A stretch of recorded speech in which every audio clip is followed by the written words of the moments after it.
നമസ്കാരം. എല്ലാവർക്കും magnetic effect of electric current എന്ന ചാപ്റ്ററിന്റെ അവസാനത്തെ പോർഷനിലേക്ക് സ്വാഗതം. നമ്മുടെ ലാസ്റ്റ് ലെക്ചർ ആയിരിക്കും ഇത്. നമുക്ക് ടോപ്പിക്കിലേക്ക് കിടന്നാൽ രണ്ട് ടോപ്പിക്കുകളായിരിക്കും നമ്മൾ ഈ ഒരു സെഷനിൽ നമ്മൾ ഡിസ്കസ് ചെയ്യാൻ പോകുന്നത്. ടോപ്പിക്കിലേക്ക് കിടന്നാൽ ഇലക്ട്രിക് മോട്ടോർ വരെയുള്ള കാര്യങ്ങൾ നമ്മൾ ഡിസ്കസ് ചെയ്ത് കഴിഞ്ഞു. ഇനി നമുക്ക് ഇലക്ട്രോ മാഗ്നറ്റിക് ഇൻഡക്ഷൻ എന്ന് പറയുന്ന ഒരു ഐഡിയയും അത് വെച്ചിട്ട് ഇലക്ട്രിക് ജനറേറ്റേഴ്സും നമുക്ക് ഡിസ്കസ് ചെയ്യണം. ഇലക്ട്രിക് ജനറേറ്റേഴ്സ് എന്ന് പറയുന്നത് AC ജനറേറ്ററും ഉണ്ട്, DC ജനറേറ്ററും ഉണ്ട്. ഓൾട്ടർനേറ്റിംഗ് കറണ്ട് ഉണ്ടാക്കുക എന്നുള്ളൊരു പ്രോസസ്സും ഉണ്ട്. ഓൾട്ടർനേറ്റിംഗ് കറണ്ട് എന്ന് പറഞ്ഞാൽ നമുക്കറിയാം, നമ്മൾ സാധാരണ യൂസ് ചെയ്യുന്ന കറണ്ട്, നിങ്ങളുടെ സ്കൂളുകളിലും നിങ്ങളുടെ വീട്ടിലൊക്കെ നമ്മൾ യൂസ് ചെയ്യുന്ന കറണ്ടാണ് AC കറണ്ട്. DC കറണ്ട് എന്ന് പറഞ്ഞാൽ നമുക്കറിയാം, DC ബാറ്ററികൾ നമുക്കറിയാം, പെർമനന്റ് ആയിട്ട് പോസിറ്റീവ് ആൻഡ് നെഗറ്റീവ് ടെർമിനൽസ് ഉള്ള DC ബാറ്ററികൾ അറിയാം. അതിൽ നിന്ന് വരുന്ന നമ്മൾ ഡ്രോൺ ചെയ്തെടുക്കുന്ന കറണ്ടാണ് DC കറണ്ട്, ഡയറക്റ്റ് കറണ്ട് നമ്മൾ വിളിക്കുന്നത്. നമ്മൾ കൂടുതലും ജനറൽ പർപ്പസുകൾക്കൊക്കെ വേണ്ടിയിട്ട് നമ്മൾ ഉപയോഗിക്കുന്നത് AC കറണ്ടാണ്, ഓൾട്ടർനേറ്റിംഗ് കറണ്ടാണ് ഉപയോഗിക്കുന്നത്. അപ്പോൾ ഈ രണ്ടെണ്ണത്തിന്റെ ജനറേറ്റേഴ്സിനെ കുറിച്ച് കൂടി നമുക്ക് പഠിക്കണം. അപ്പം ആദ്യമേ നമുക്ക് നമ്മുടെ ടോപ്പിക്കിലേക്ക് കിടക്കാം. അത് ഇലക്ട്രോ മാഗ്നറ്റിക് ഇൻഡക്ഷൻ എന്നുള്ളതാണ് നമ്മുടെ അടുത്ത ടോപ്പിക്ക്, നമ്മുടെ 5th ടോപ്പിക്ക് അതാണ്. ഇലക്ട്രോ മാഗ്നറ്റിക് ഇൻഡക്ഷൻ എന്ന് പറഞ്ഞാൽ അതിന്റെ ബേസിക് ഐഡിയ ഇതാണ്. നമ്മൾ ഈ ചാപ്റ്ററിൽ നമ്മൾ ആക്ച്വലി പറഞ്ഞു വെക്കുന്നത് എന്തായിരുന്നു? ഈ ചാപ്റ്ററിന്റെ ഒരു കോർ എന്ന് പറഞ്ഞാൽ എന്തായിരുന്നു? ഈ ചാപ്റ്ററിന്റെ പേരെന്താണ് ശരിക്കും? Magnetic effect of electric current എന്നുള്ളതാണ്. നമ്മൾ ഫസ്റ്റ് ലെക്ചറിൽ ഞാൻ വളരെ ഡീറ്റെയിൽ ആയിട്ട് അതിനെ ഒന്ന് വിശദമാക്കി പോയതാണ്. Magnetic effect of electric current, magnetic effect of electric current, electric കറണ്ടിന്റെ മാഗ്നറ്റിക് എഫക്റ്റ്. അതായത് നമ്മുടെ ഈ ഒരു ചാപ്റ്ററിന്റെ കോർ എന്ന് പറഞ്ഞാൽ എന്തായിരുന്നു? ഹാൻസ് ക്രിസ്റ്റ്യൻ ഓയിസ്റ്ററിന്റെ ആ ഒരു ബേസിക് എക്സ്പെരിമെന്റ് ആയിരുന്നു. ഏതാണ്? ഒരു കറണ്ട് ക്യാരിയിങ് വയർ, അതായത് കറണ്ട് പാസ് ചെയ്യുന്ന ഏതൊരു വയറും അതിനു ചുറ്റും മാഗ്നറ്റിക് ഫീൽഡ് ഉണ്ടാക്കുന്നുള്ളതായിരുന്നു. അപ്പം ഒരു കറണ്ട് എവിടെയുണ്ടോ അവിടെ എന്തുണ്ട്? മാഗ്നറ്റിക് ഫീൽഡ് ഉണ്ട്. കറണ്ട് എന്ന് പറഞ്ഞാൽ ഇലക്ട്രിക് ഫീൽഡിന്റെ ഒരു വേരിയേഷൻ നമുക്ക് പറയാം. ഇലക്ട്രിക് ഫീൽഡിന്റെ വേരിയേഷൻ ഉണ്ടെങ്കിൽ അവിടെ എന്തുണ്ട്? മാഗ്നറ്റിക് ഫീൽഡ് ഉണ്ട്. ക്ലിയർ ആണല്ലോ? അപ്പം കറണ്ട് മാഗ്നറ്റിക് ഫീൽഡിനെ ഉണ്ടാക്കും. അങ്ങനെയാണെങ്കിൽ മൈക്കിൾ ഫാരഡേ എന്ന് പറഞ്ഞ സയന്റിസ്റ്റിന് തിരിച്ചൊരു ഐഡിയ തോന്നി. അങ്ങനെയാണെങ്കിൽ തിരിച്ച് മാഗ്നറ്റിക് ഫീൽഡിനെ വേരി ചെയ്യിച്ചാൽ നമുക്ക് കറണ്ട് ഉണ്ടാക്കാമോ? അതായത് നമ്മൾ ഇതുവരെ പറഞ്ഞതിന്റെ നേരെ ഓപ്പോസിറ്റ്. കൃത്യമായിട്ട് നിങ്ങളുടെ തലയിലോട്ട് ഐഡിയ കയറണം, നിങ്ങളുടെ ബ്രെയിൻ കൃത്യമായിട്ട് വർക്ക് ചെയ്യണം. നമ്മൾ ഇതുവരെ പറഞ്ഞുകൊണ്ടിരുന്നത് ഒരു വയറിലൂടെ കറണ്ട് പോവുകയാണെങ്കിൽ അതിന് ചുറ്റും മാഗ്നറ്റിക് ഫീൽഡ് ഉണ്ടാവുന്ന പറഞ്ഞത്.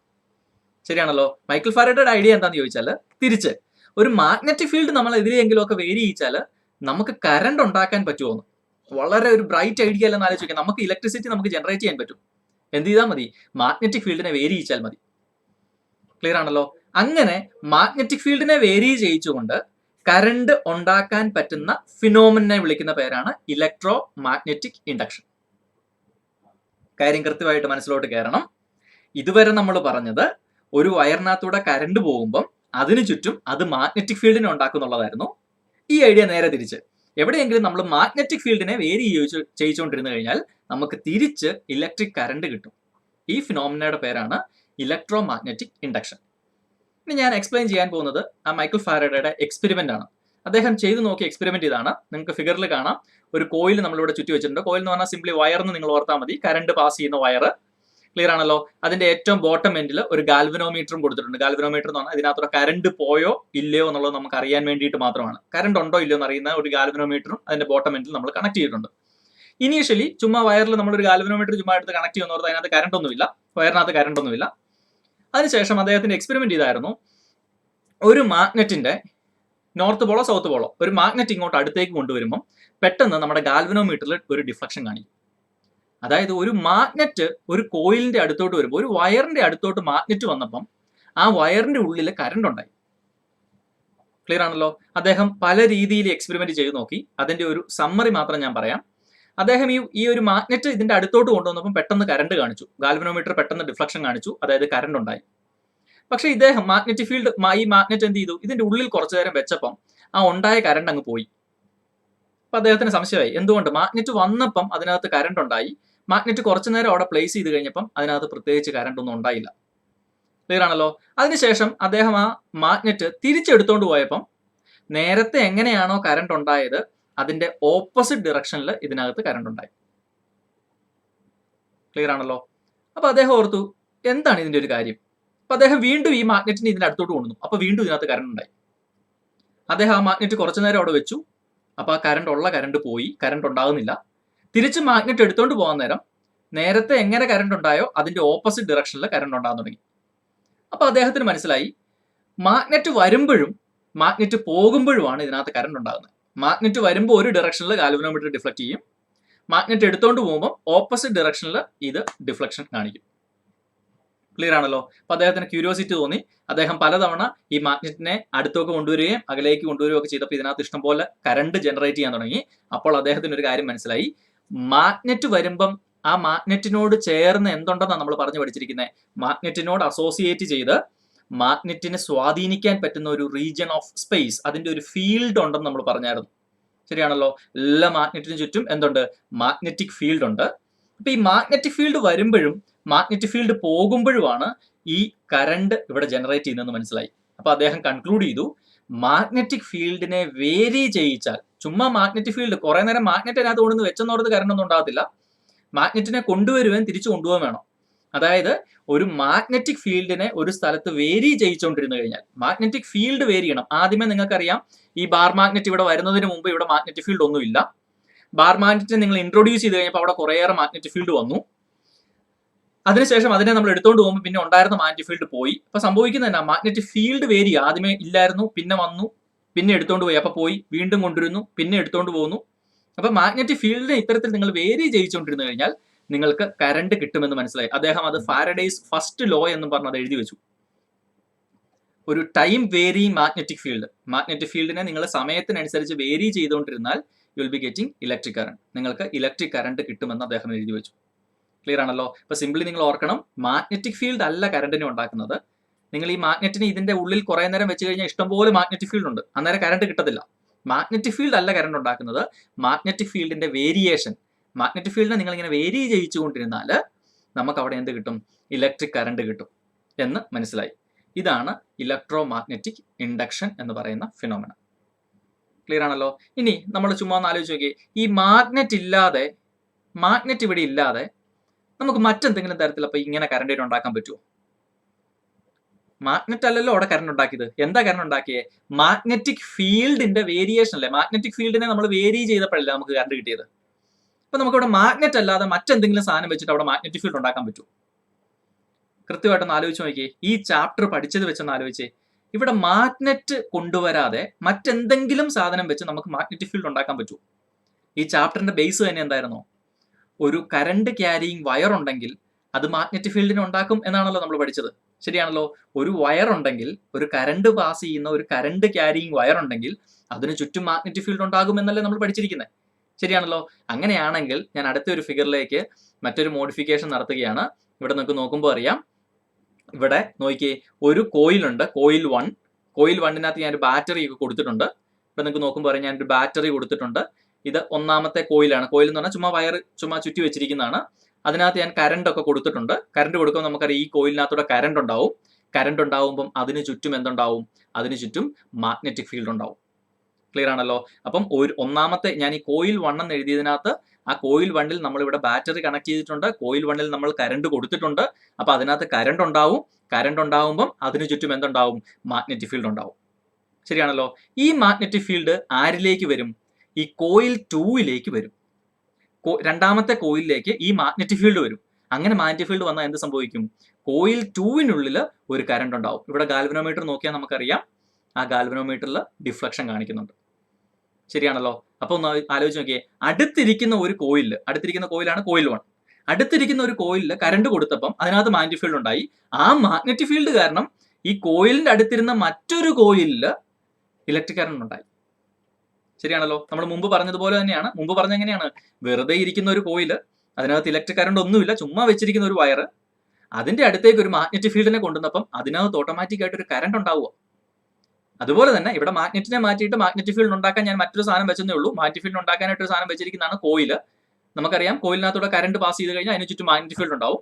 ആ മാഗ്നറ്റിക് ഫീൽഡ് കാരണം അടുത്തിരിക്കുന്ന ഒരു കോയിൽ, അടുത്ത് വെറുതെ ഇരിക്കുന്ന ഒരു കോയിൽ, അവിടെ നമ്മൾ ബാറ്ററി ഒന്നും കണക്ട് ചെയ്തിട്ടില്ല, അടുത്ത് വെറുതെ ഇരിക്കുന്ന ഒരു കോയിലിൽ ഇലക്ട്രിക് കറണ്ട് ജനറേറ്റ് ചെയ്തു. ഈ ഫിനോമിനെ നമ്മൾ വിളിക്കുന്ന പേരാണ് ഇലക്ട്രോ മാഗ്നറ്റിക് ഇൻഡക്ഷൻ. ക്ലിയർ ആണല്ലോ? അപ്പം മാഗ്നറ്റിക് ഫീൽഡിന്റെ വേരിയേഷൻ കൊണ്ട് ഇലക്ട്രിക് കറണ്ട് പ്രൊഡ്യൂസ് ചെയ്യുന്ന ഫിനോമിനാണ് ഇലക്ട്രോ മാഗ്നറ്റിക് ഇൻഡക്ഷൻ. നിങ്ങളുടെ ടെക്സ്റ്റ് ബുക്കിൽ എഴുതിയിരിക്കുന്ന ആ ഒരു സ്റ്റേറ്റ്മെന്റ് നോക്കിയാൽ, this process by which a changing magnetic field, ചുമ്മാ മാഗ്നറ്റിക് ഫീൽഡ് അല്ല, മാഗ്നറ്റിക് ഫീൽഡ് കുറെ നേരം അവിടെ കൊണ്ടുവന്ന് വെച്ചെന്നോർത്ത് കറണ്ട് ഉണ്ടാകത്തില്ല. മാഗ്നറ്റിക് ഫീൽഡ് വരുമ്പോൾ കറണ്ട് ഉണ്ടാകുക കഴിഞ്ഞിട്ട് ആ കറണ്ട് അങ്ങ് പോകും. നമ്മൾ എന്ത് ചെയ്യണം? മാഗ്നറ്റിക് ഫീൽഡിനെ വേരി ചെയ്തുകൊണ്ടിരിക്കണം. ആദ്യമേ കുറച്ച് കൊടുക്കണം, പിന്നെ എടുക്കണം, പിന്നെയും കൊടുക്കണം, പിന്നെ എടുക്കണം. മാഗ്നറ്റിക് ഫീൽഡിനെ വേരി ചെയ്തുകൊണ്ടിരിക്കണം. നോക്കിയേ, by which a changing magnetic field in a conductor induces a current in another conductor. അതാണ് പറയുന്നത്. ഇതാണ് ഒന്നാമത്തെ കറണ്ട് ക്യാരിയിങ് എലമെന്റ്, കണ്ടക്ടർ എന്ന് വിളിക്കുന്നത്. ഇതാണ് ഒന്നാമത്തെ കണ്ടക്ടർ. ഇവൻ എന്ത് ചെയ്യുക? ഇവന് നമ്മൾ ഓൾറെഡി ഒരു കറണ്ട് കൊടുത്തിട്ട് അതിനകത്തൊരു മാഗ്നറ്റിക് ഫീൽഡ് ഉണ്ടായിട്ട് ആ മാഗ്നറ്റിക് ഫീൽഡ് രണ്ടാമത്തെ കോയിലിലേക്ക് ഇൻഡ്യൂസ് ചെയ്യുക. ഇൻഡ്യൂസ് ചെയ്യുക എന്ന് പറഞ്ഞാൽ അടുത്തിരിക്കുന്നവന് ചുമ്മാ കൊടുക്കുക.